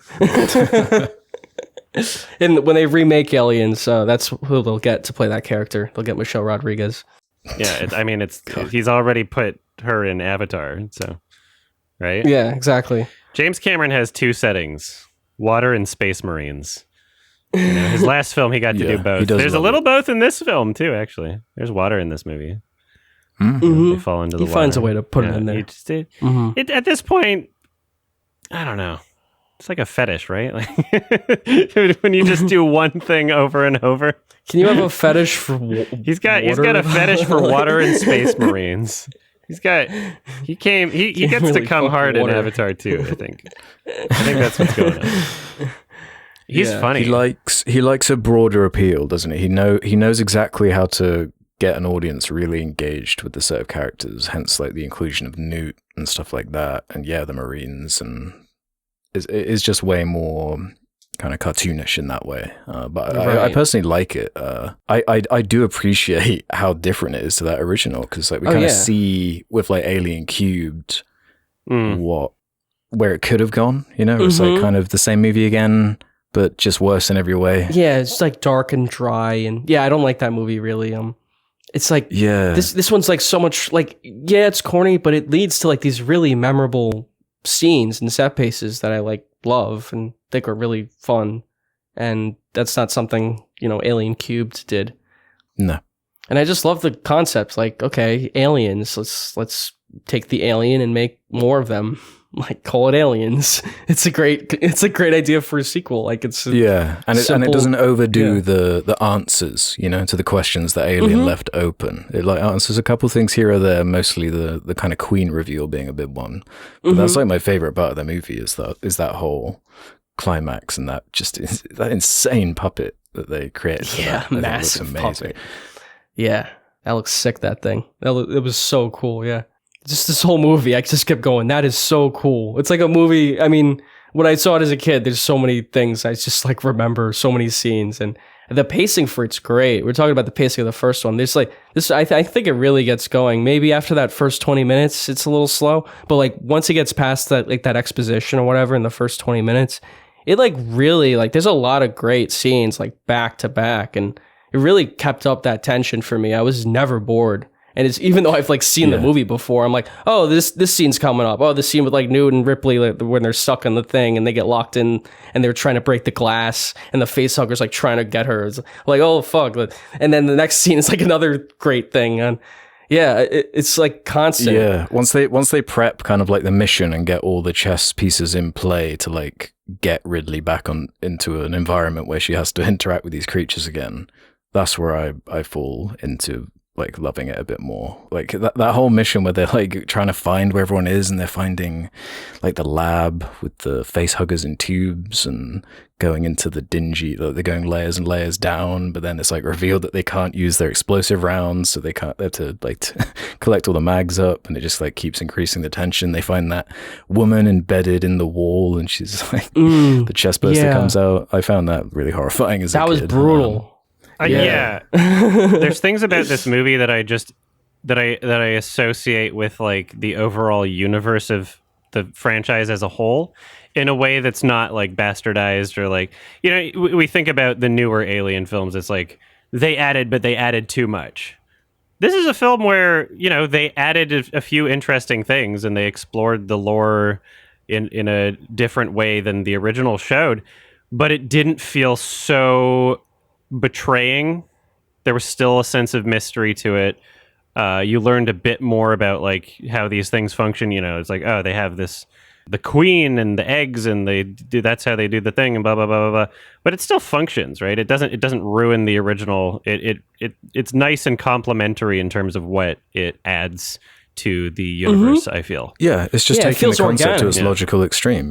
So there are eggs everywhere in the first movie. They had to get there somehow. What makes sense? Just the queen thing laying it. And same with the androids too. Like having good android characters too. Yeah, but I loved all the world building. Yeah, you're right. Like all the world building felt organic. Like even the power loader thing. That's just something they were like, okay, this has been something that's been in the universe, like even in the first film, and it just feels completely organic to like the movie. It's like, it's just a machine, but it fits great for the film. And yeah, the way it's like paid off in that climax where she uses it to fight the queen alien, that's great. That's really fun.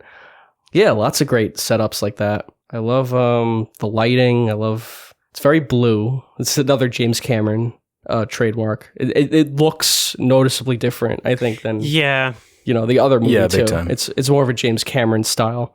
But I don't mind it. I felt like the exterior shots of the ship looked worse, and I don't know if it was because of the blue space lighting or like what, but like, damn, like 7 years later, the Ridley Scott ones looked so much better.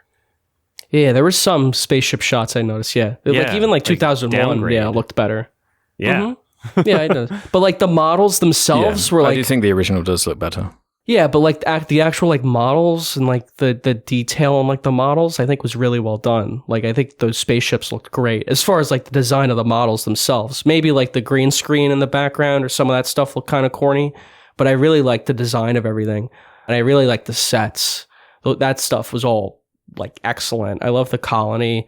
Again, going into like that extended cut kind of, they show more of like the colony, I think, getting like attacked by the aliens, right? Do you know, Alex? They show, don't they show Newt's parents finding the ship from the first Alien? They show all that. And that stuff, it's like, it drags the movie down. Like, you just don't need that, Like, it's great how it's edited in Aliens, like the theatrical cut. You just like see her and like, you don't need to know any of that, I like how they just get right into it. And they give Ripley like a whole subplot with like finding out about her daughter and like she's out aged her daughter, and her daughter has died, and that's like, oh yeah, what the fuck? remember that? Yeah, I forgot about that. Just so unnecessary, really. Because like completely unnecessary. Because Newt being there, I do like that dynamic because it does bring out kind of a more sensitive side to her, and you can see a more kind of motherly dynamic in this group of these hyper-masculine macho army dudes. Is like a fun dynamic going on. Yeah, I agree. Completely. Yeah, a lot of fun. I think this movie's an absolute blast. Yeah. The things that worked about the first film the best for me, I feel just aren't really in this film as much until like the very end. I feel like the very end of this film saves it, and we'll get into that a bit more later, but like not a huge fan of just extremely unlikable characters. I get it. They're Space Marines. They got to have this like macho attitude, but I was just like, fuck, like they're, you know, I was just thinking about like the dinner conversations in the first film. I'm like, damn, I miss when I cared about whether or not the characters died, sort of thing. Like I miss those aspects of it. Really, I feel like they flesh out the dynamics just enough, you know, where they do have the Bill Paxton, he has the major switch. He's like kind of overly confident at first, and he switches to being like a nervous wreck. Yeah, he's a coward at the end. Yeah. Why am I forgetting his damn name?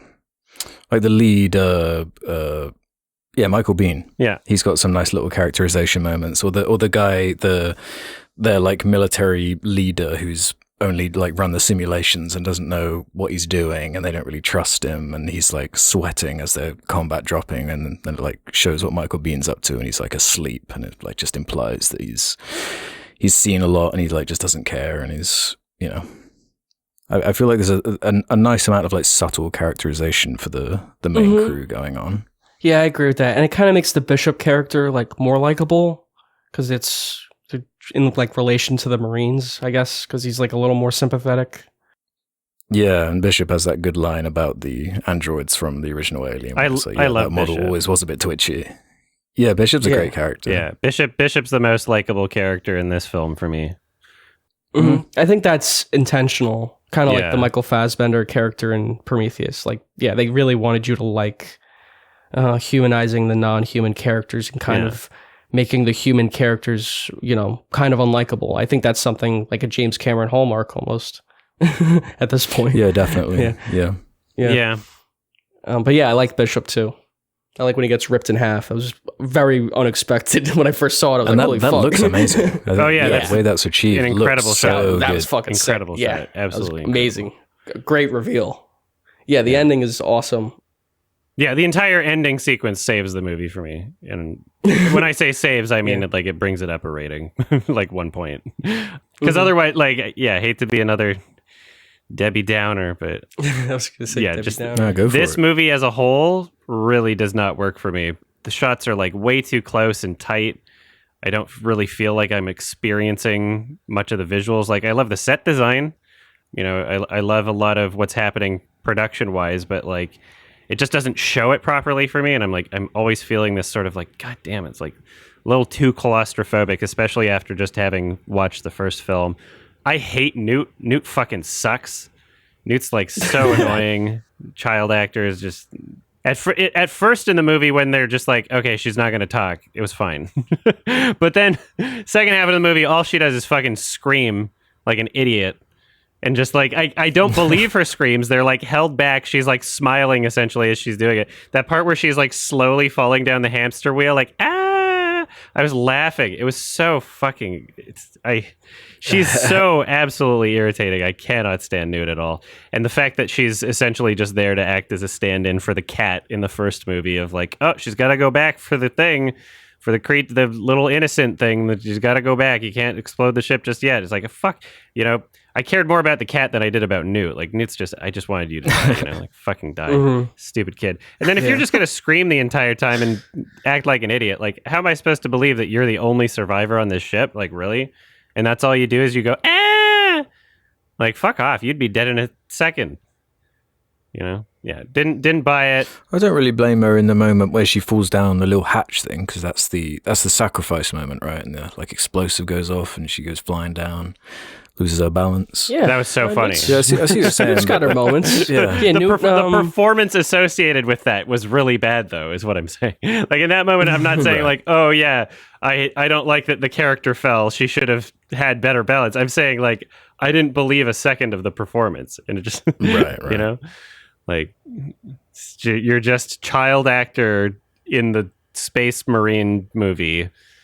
Just shouldn't be there. I really just did not like her inclusion. And just the aliens were shown better. The criticisms that I had for the first film in terms of like my believability for whether or not it's a guy in a suit.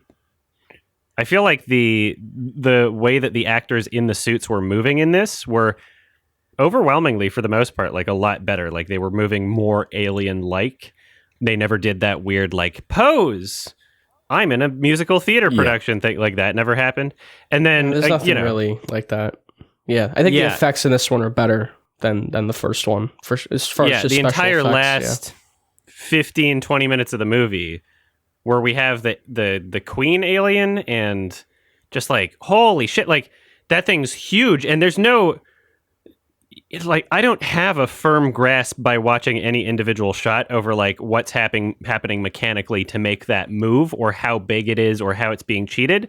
I just believe that there's the creature there, which is awesome, and that's what I'm supposed to feel watching the movie. Yeah, like I don't see incredible. the actor behind it. I don't see the crew behind it.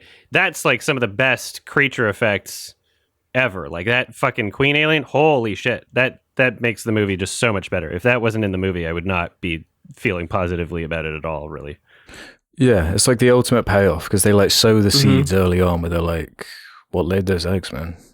And you just kind of forget about it, and it just the way it unravels towards the end, and that reveal moment where you see it, and it's like, yeah, it doesn't hold back. It's not obscuring anything. It's like you are seeing every little detail and inch of that monstrosity, and it's glorious. Yeah. Mm-hmm.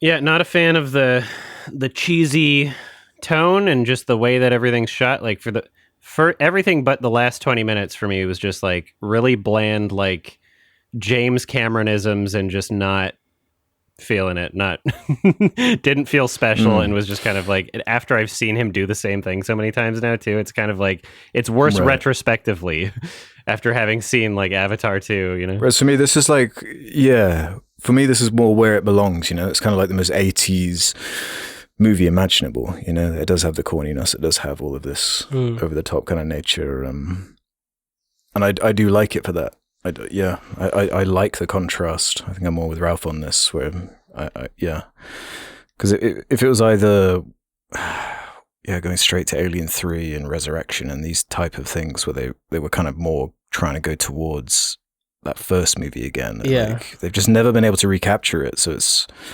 there's definitely something about the approach that I think was a correct decision. Mm-hmm. I think so too. I liked how it built on the world, and I liked the characters. And I think it's a technically amazing movie. The special effects are just amazing for it. Yeah, for a movie that's so old. Yeah, I do think it beats the first movie in that way, and just the special effects. Yeah. Yeah, there's definitely parts that this movie does better.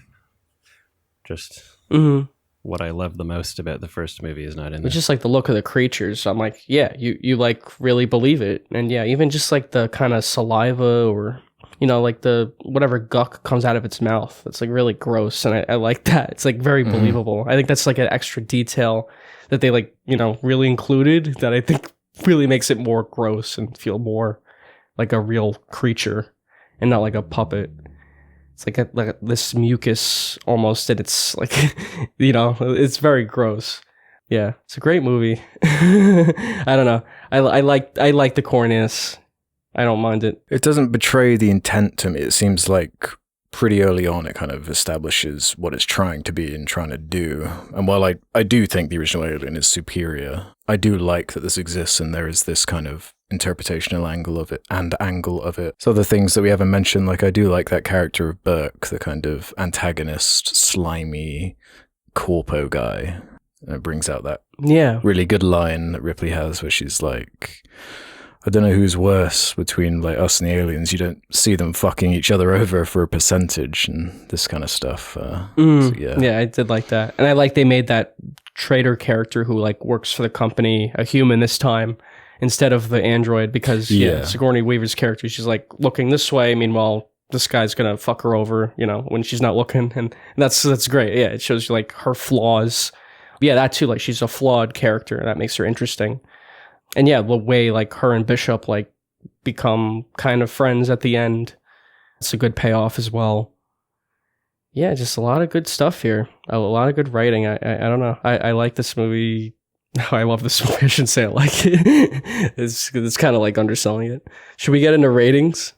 Sure. I don't have a ton more to say. I'm going to give this one a 5 out of 5 as well. I love this movie. And yeah, it's not much more to say.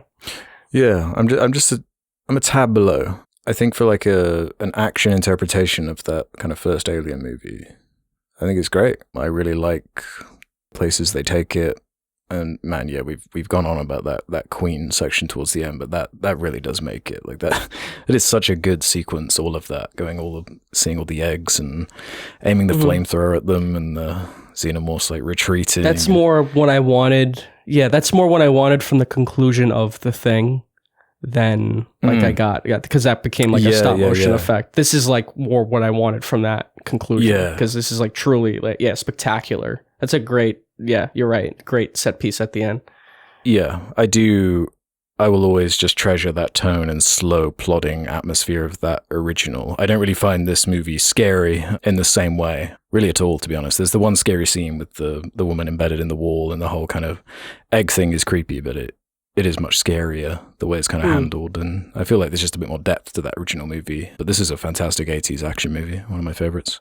I'd give it a 4-star, I think. Nice.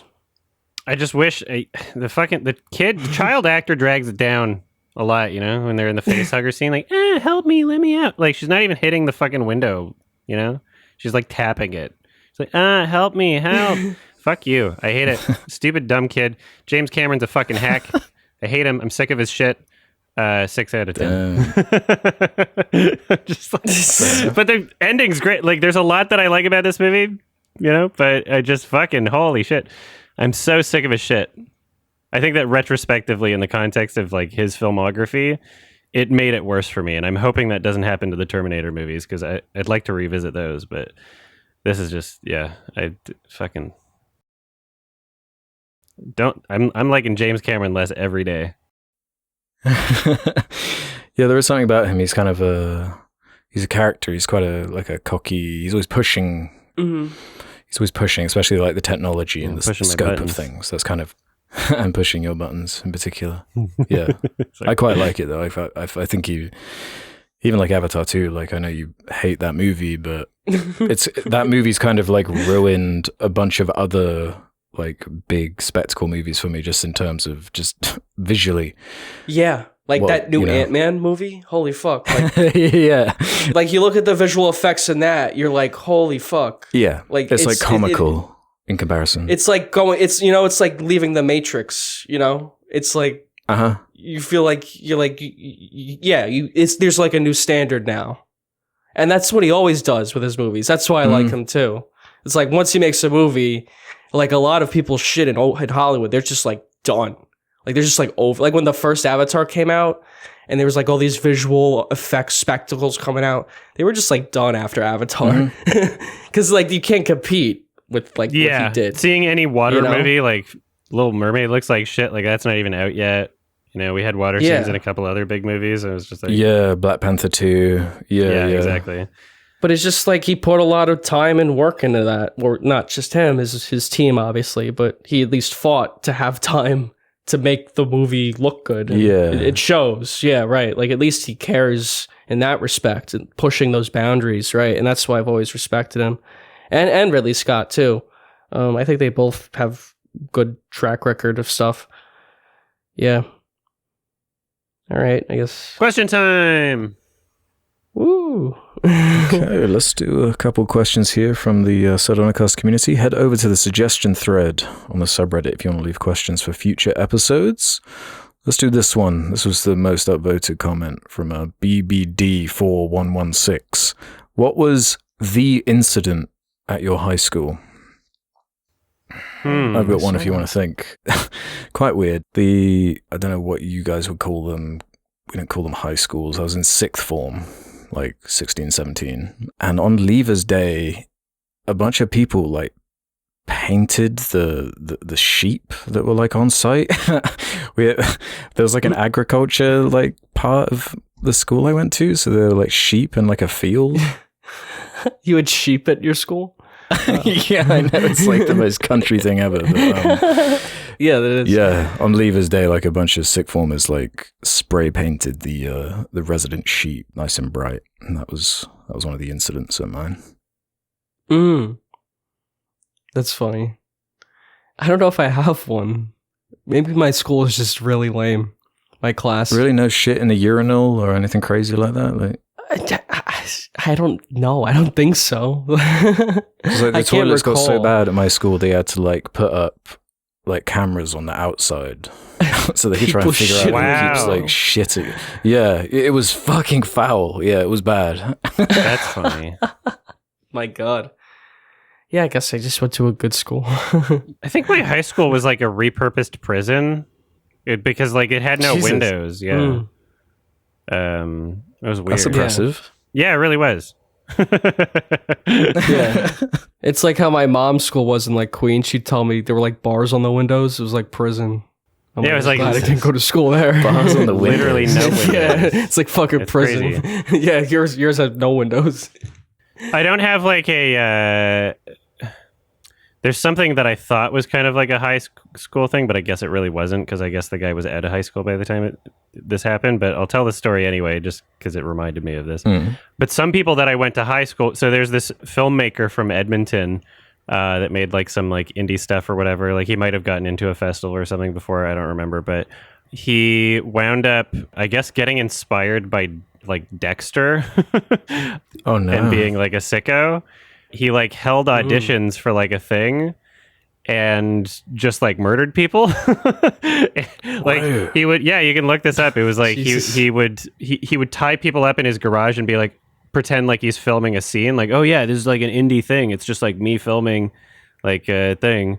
And one guy actually escaped and I guess didn't notify the authorities because I don't know why. So then he wound up killing another person, but I think he only wound up killing like one guy successfully. But I had friends in my high school that like auditioned for like some of his stuff, which was like kind of creepy. Yeah, that's horrifying. Yeah, you can look. Yeah, I think this is Mark Twitchell is the name, and they are in prison right now. So yeah, the Edmonton filmmaker killer thing. That's weird. Yeah, I guess that was after high school. Make a good movie. Yeah. Make like a true crime movie out of it. The Netflix, they should get the rights to that. Yeah, there was definitely there's like a mini thing on there was something I watched on YouTube. Some cheesy television thing did some story on it, but I don't know. I don't know how much there is to get out of it, but you could, take some creative liberties and make more of a thing out of it, I guess. Yeah, I guess you could. Yeah, in terms of like high school incidents, like, I don't know. I was only in high school for a year and a half before I dropped out to like focus on art. And I wound up getting my equivalency later. But yeah. Okay. Mad Movie Hero has one for us. There's been recent news that Disney is working on a live-action remake of Moana, and that Warner Bros. Will soon reboot Harry Potter as a series on HBO.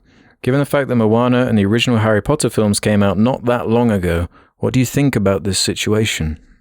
It's bad. I think the Moana one is just like it's so crazy. Did you see that video that The Rock like put on his Twitter? He's like standing on the beach in Hawaii. Oh my god! Yeah, he's like with his little girls like announcing like, "I know you're as hyped as I am." Link it. You have to give me a second. It's so cringy, man. Yeah, it's the same cast, right? Because Moana just came out like a couple years ago. Like it's the same exact cast. It's not even.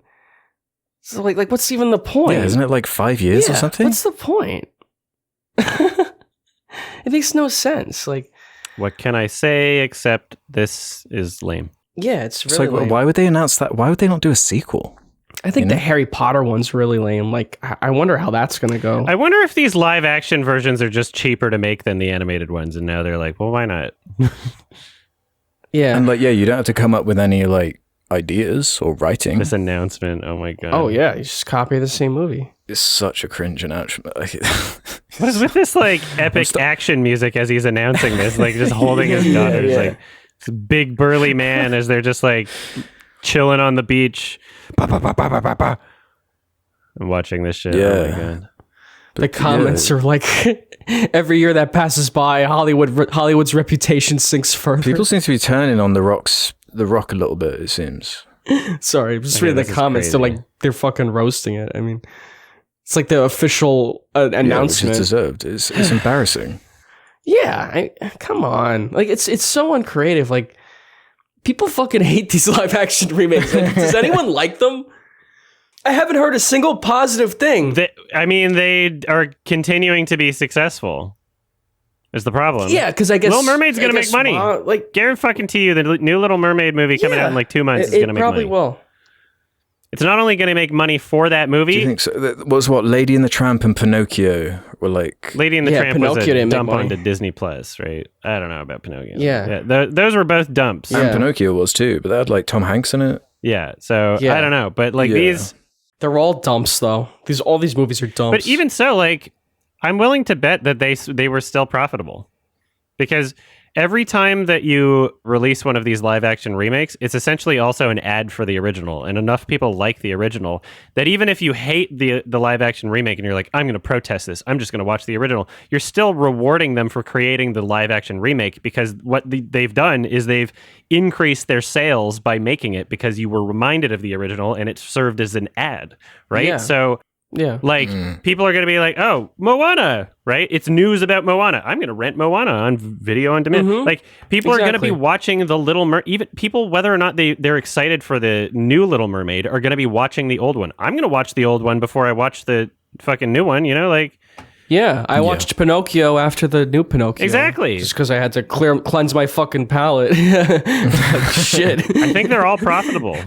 Really, in some way or another, like maybe not directly for every single one of them, but they're at least worth making. They see it as an advantage to them, but it's just like so bad. I find the Harry Potter conversation kind of more interesting though, because first off, HBO, right? Like they don't make trash for the most part. Like they make some of the best long form content around, and there's like. I don't know if this is like a hot take or whatever, but there's only really one Harry Potter movie I really give a shit about. The third one. The first three are like okay and cute, and I just feel like it's overall not the best like franchise of movies. Yeah, they're not like sacred like Lord of the Rings or something to me, Like it doesn't feel like that in my mind. I was rewatching them. Yeah, I agree. Those first two are not great. The third one's really good. The third one is the one. That's like the good one. That one's great. Alfonso Cuarón directed. But I don't know, man. I know Harry Potter's like really controversial now or whatever. I'm more so the author. I don't know. Like long form content adapting these big chunky books, I feel like you could do something with that. I don't know. There's at least some room there I could see where you could do something. It'd be difficult. And there's a lot of baggage coming in, obviously, because those are treasured movies and the cast is treasured and everything. But yeah, I don't know. And I feel like they weren't that long ago either. Like, I guess they were. That's the egregious part. Yeah. Like, those actors are still around. Like, Emma Watson and like Daniel Radcliffe. I still see them in movies. It's kind of weird. Like, at this point, you think they'd wait a little longer. And I guess you're all right. There is material there. I was watching the fourth one recently. And there was a lot of like stuff in that movie. There was like a lot going on in that film. And like from what I know about book readers, they said there's a lot of stuff. It was like a very busy book as well. So I'm sure they could like adapt it into something, especially with that book or with like some of the later ones, because they get pretty like lofty and like mature later on. They just get bigger and bigger, the books, yeah. Mm-hmm. But yeah, as far as those early ones, I don't know if it's going to be something where they make a season and just drop it. HBO, they usually make like adult content and not kid stuff, but like you said, if anyone could do it well, it'd probably be HBO. I mean, they made that Last of Us show pretty good, but I have faith in them. I don't like House of the Dragon, but yeah, that's the thing. Like any other company, I would not trust at all. But I don't know. Yeah, I don't know. I'm not that attached to Harry Potter as an IP, so it doesn't just seem as egregious as it might to some. Yeah, those Fantastic Beasts movies too. Those are fucking awful. I was watching those. Yeah, they're so bad. Those are. I'm just kind of upset at just like these big things that are a part of cultural conversations that I feel like some sort of obligation to see. I wouldn't have watched the Mario movie if it wasn't the most successful fucking animated opening of all time, you know? You know, is that like I have no interest in Harry Potter at all. And so for this to just be happening and then like maybe it'll be wildly successful, I'm kind of just dreading that moment where it's like, oh fuck, am I gonna have to like check out a Harry Potter movie again just to be a part of like a cultural conversation? Do my fucking job, I guess. It's like, damn it, it's just kind of annoying. Job. I don't want to. Yeah, I'm just dreading it. Yeah, I don't know. I was really into those books as a kid. Yeah, I don't know. Yeah, people love those books. Yeah, it just really depends on like if they make the show good. If it's a good show, people like it, then I think it will be successful. I think that will happen. But it just depends. You know, it could tank. Also. I mean, I don't like those Fantastic Beasts movies. Yeah, there are some like big question marks, like what do you do with the music? What do you do with the casting? Like, there's a lot of big things. Right, the music's so iconic. They would probably just reuse the themes. That's one of my least favorite things about House of the Dragon. I know people fucking hate I harp on it, but like, they reuse like the Game intro. Of Thrones theme song. Like, why? Like, why do they reuse the theme song? It doesn't make any sense. New for that. I wish so too. Exactly. It's just like, but they'll probably do the same thing for Harry Potter because, you know, the music's so iconic. They'll just throw the music in because that's what people know. I wonder what they're going to do. It depends, you know, because they could take the Lord of the Rings or the Rings of Power route and do nothing inspired, or they could do something really creative with it and make it good, you know. It is HBO, like you said. I have faith in them, but I don't know. I feel like those movies are not that old.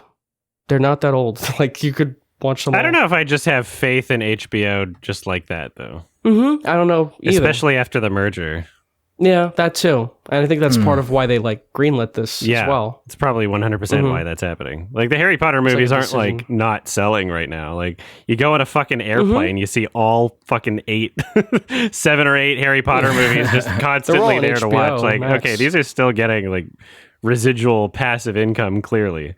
You know, so they just want more. They're greedy pigs. And I guess their Fantastic Beasts, franchise didn't go the way they wanted, so they've got to find a new angle to. And I guess remakes are just so popular right now. They're just seeing it like, how can we stretch this and revisit without having to actually make something new because we can't do it clearly. Yeah, clearly. Moana not going to be good.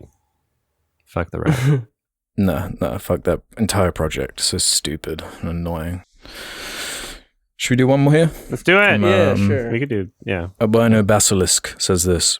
It's interesting that Adam thinks AI reviewing movies is a good formula for YouTube videos, because in a way, he's already right. Recently, there's been an explosion of videos of the AI US presidents making tier lists of any topic you can think of. And they also have all their critical bases covered, with one president being negative, one positive, and one in the middle ground. Any thoughts on this? And how would you guys react if someone made an AI channel that featured your voices? It's been happening to the Game Theory guy, and he doesn't seem too fond of it. That's funny. Yeah, AI channel featuring my voice. Well, first of all, keep fucking trying, because it seems like my voice is one of the few that you can't really quite nail down. So people have been trying. Nobody's gotten it. Yeah. I don't have like as consistent of a tone as Joe Rogan, which like every single AI can nail Joe Rogan's voice right now. Like, it's insane. It's just Joe Rogan. People have been making fake ads to trick old people into buying supplements. Yeah, I saw one of those. Isn't that crazy? That's awesome. Yeah. That's really fun. The Jordan Peterson ones are quite accurate as well. Like Joe Rogan, Jordan Peterson talking about Bionicle or whatever. It's pretty funny. Oh yeah. Yeah, I saw them like reviewing a movie. It's like, Joe Rogan and Ben Shapiro reviewing a movie or some shit. Yeah. That's pretty funny. That shit's hilarious. I am passionately interested in the AI technology, both in terms of like recreating voices and like also like text bots and all that. Like, I am welcoming our new AI overlords, and I'm going to be here for the reckoning, and I hope that they think that I'm cool when they replace humanity, so that they don't kill me. But yeah, I mean, like I'm just so interested in what is going to happen and what's already we can see it happening already. Like, yeah, you could. We're already entering like her. Like we're already really close to like her in terms of the timeline. So that's pretty cool. Yeah, I'm kind of with you in terms of just like putting my hands up, like, you can't fight this. No, you know? It's already over in a way. You know, Yeah. so it's already done. Right. Like the fact, like when did AI stuff like this start kind of cropping up? It's only the last like couple of years, right? And it's the sophistication of it so quickly. It's huge. This is the new internet. Like in terms of like a huge technological leap that's going to change the way that things happen and function, right? Like, this is crazy. We're entering like a completely uncharted territory. Yeah. Like, you don't even need a search engine. You can just ask the AI, like whatever ChatGPT, like whatever the fuck you want, and it'll answer it. Is that one? I don't know. But it's like it's bleeding into like every sector of life. Like I was talking to someone who knows people who are like writing their dissertations at uni right now. They're using ChatGPT and getting like really good grades. The people marking it, the teachers, I have an auntie works at university. She uses it for like menial tasks. And then there's the art realm. There's all this AI generated pictures, and like did you see those AI generated images of like Trump being arrested, and it's all being spread around, and it's like him running down the street, really convincing and scary. And it looked real. That did look real. That was really good. I'm here for it. You see all kinds of that stuff. Excited. You see people just post photos, and then there's like a comment saying like, well, you can see here the photo was actually AI generated, but like you can't even tell, like just looking at it on the surface, like at a glance, you know. Technology is going to have to catch up with itself in terms of like the ability to detect that. Like we're gonna get to a point pretty soon where like it's good enough that do we trust the technology that's detecting it? Because right now there's like there's websites that claim like, oh yeah, put the text in here and we'll tell you if it's AI generated or not. You put in like literally the Declaration of Independence. It's like, this is 98% AI generated. It's like, okay, clearly the technology is not there yet, right? For detecting it even, right? But it's also like issues arise like in a university context where they're developing software that can detect, but the implementation of it is kind of a big question mark. 'Cause it's like, what if they start scanning stuff and find out that 40% of people are using it? You know, like what are you actually going to do about that? What do you do? Like, what, you're just going to kick out 40% of students? Like, you can't. It's like, it's too late. Yeah. And then you just release another version of the ChatGPT that can get past that, that's right? Exponentially better, right? Each one they release is like much better than the last version. There's very urgent issues that we need to address societally. You know, the conversation used to be as simple as like, oh yeah, you know, it's going to replace our jobs, like whether it's AI or just even automation. And like we've seen that happen with, you know, like cashiers at McDonald's to some extent, or like obviously the automotive industry and factory work in the United States. You know, that's a lot of that's just been outsourced, or now it's just being done by machines, right? Like there's some things that we really need to address. I'm not going to get too far into it. In my opinion, basic income needs to be a necessity. I don't know how we could survive as a society without it. So whichever societies are going to adopt that and, you know, realize that first will probably, you know, it's probably better sooner than later. But yeah, there's this weird social stigma around it. Like, I'm with you. You know, let's have machines take everyone's jobs, and then there's just no jobs for people. And it's like, okay, now what? Like everybody's in poverty. You want your fucking crime rates to go up? That's going to catch up to you too, rich folks. There's going to be poor people in your neighborhoods stealing your shit. You got to like stop with this "fuck you, got mine" attitude.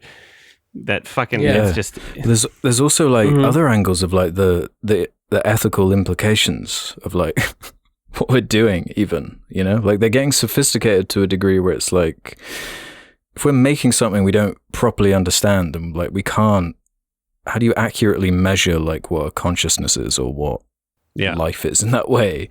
It brings up these huge, great questions. And like, is it kind of inherently unethical to do this without understanding what it's even capable of?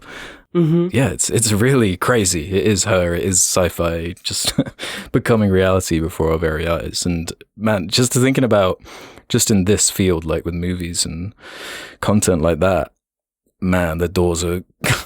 Have you guys seen the South Park episode, the ChatGPT South Park? No, I haven't. It's really good. It's really funny. There's a gag where Mr. Garrison's like, it might make Hollywood movies better. They like it literally might. They need it. That's also an option. They're probably already using it for several things.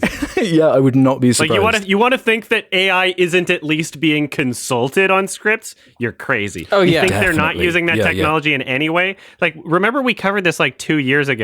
We found out that like Warner Brothers patented an algorithm to be able to like tell which actors would be popular to cast in big movies at like a certain time. Right. Like I forget which studio, but like we covered this years ago, and that was already like we were expecting that was already being used then. So like 100% any sort of tool that you can use to maximize your profit. Right? Like, we're all numbers. Of course, a machine can figure out, like, basic things about, like, oh, yeah, you know, if you're going to make a Mario movie, you just have Jack Black ad-lib some song and he'll say Peaches, and then people will share it on Twitter. Of course a machine can figure that out.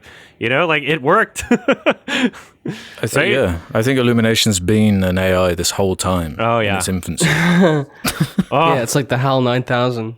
Yeah, it's going to be like the end of Alien, where you're like, you were an AI the whole time? It's like people that we know. Damn, there's some ripe concepts for films that we could make about this shit, you know? Get your creative juices flowing. Yeah, I'll go straight to ChatGPT. Exactly. Wouldn't that be so meta to like get an AI to write a movie about AI? Wouldn't that be so fucking meta, bro? Yeah, that's kind of like the gag at the end of the South Park episode, isn't it? It's like written by Trey Parker and ChatGPT. Yeah, that's what I was going to say about the South Park one. Like, did they actually like have ChatGPT write the episode, or is it just about like? Yeah, that's funny. Yeah, I'm sure you can tell. Yeah, that is funny. You know, it's a tool. I think you can use it to help you.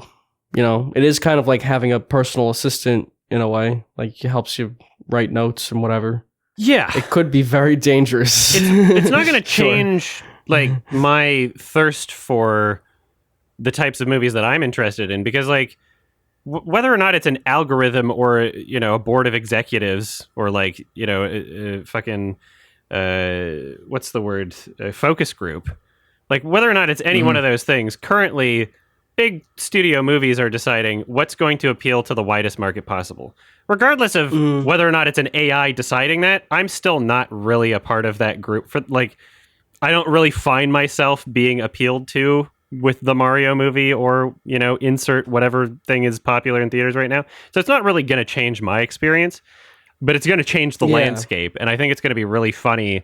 Just, I guess this, I don't know, like, will people be at all introspective about the fact that their tastes are just AI generated, like that that an AI can just decide what you'll like and you like it, sort of thing. Yeah, but it's like we're pretty much there already, though. Like this Flash movie that's coming out basically looks like an AI generated like mash like consult the mothership type.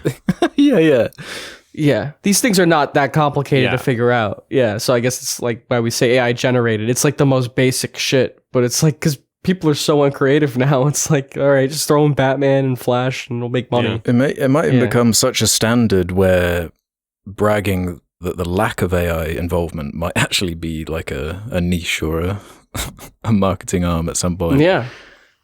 I want to see the first completely AI generated movie, and I want that to be the selling point.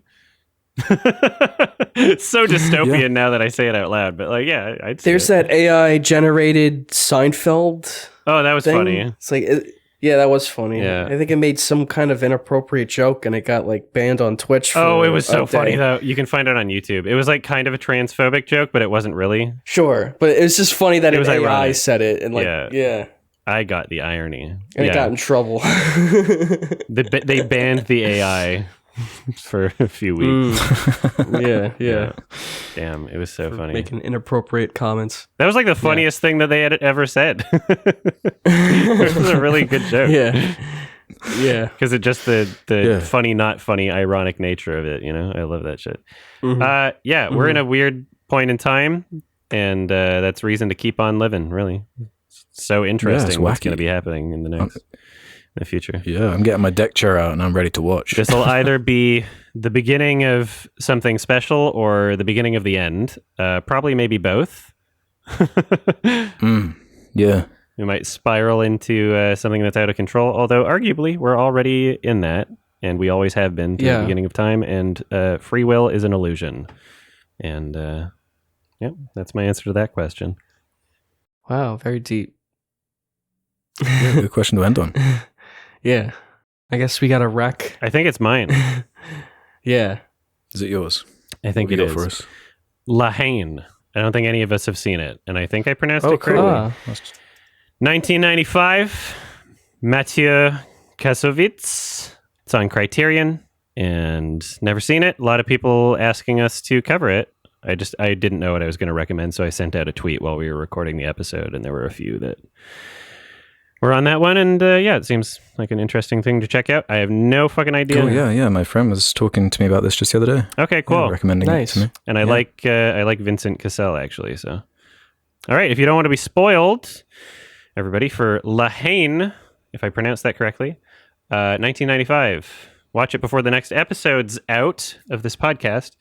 These episodes come out every 2 weeks, although you can listen to them early by going to sardonicast.com, signing up for premium. It's only $2 a month. That's like, that's like a quarter of Twitter Blue in 1 month. It's like a third of one coffee from Starbucks or something. Yeah. Also, patreon.com/sardonicast gets you the same thing. You get to support the show and listen to it early. We got merch, link in the description.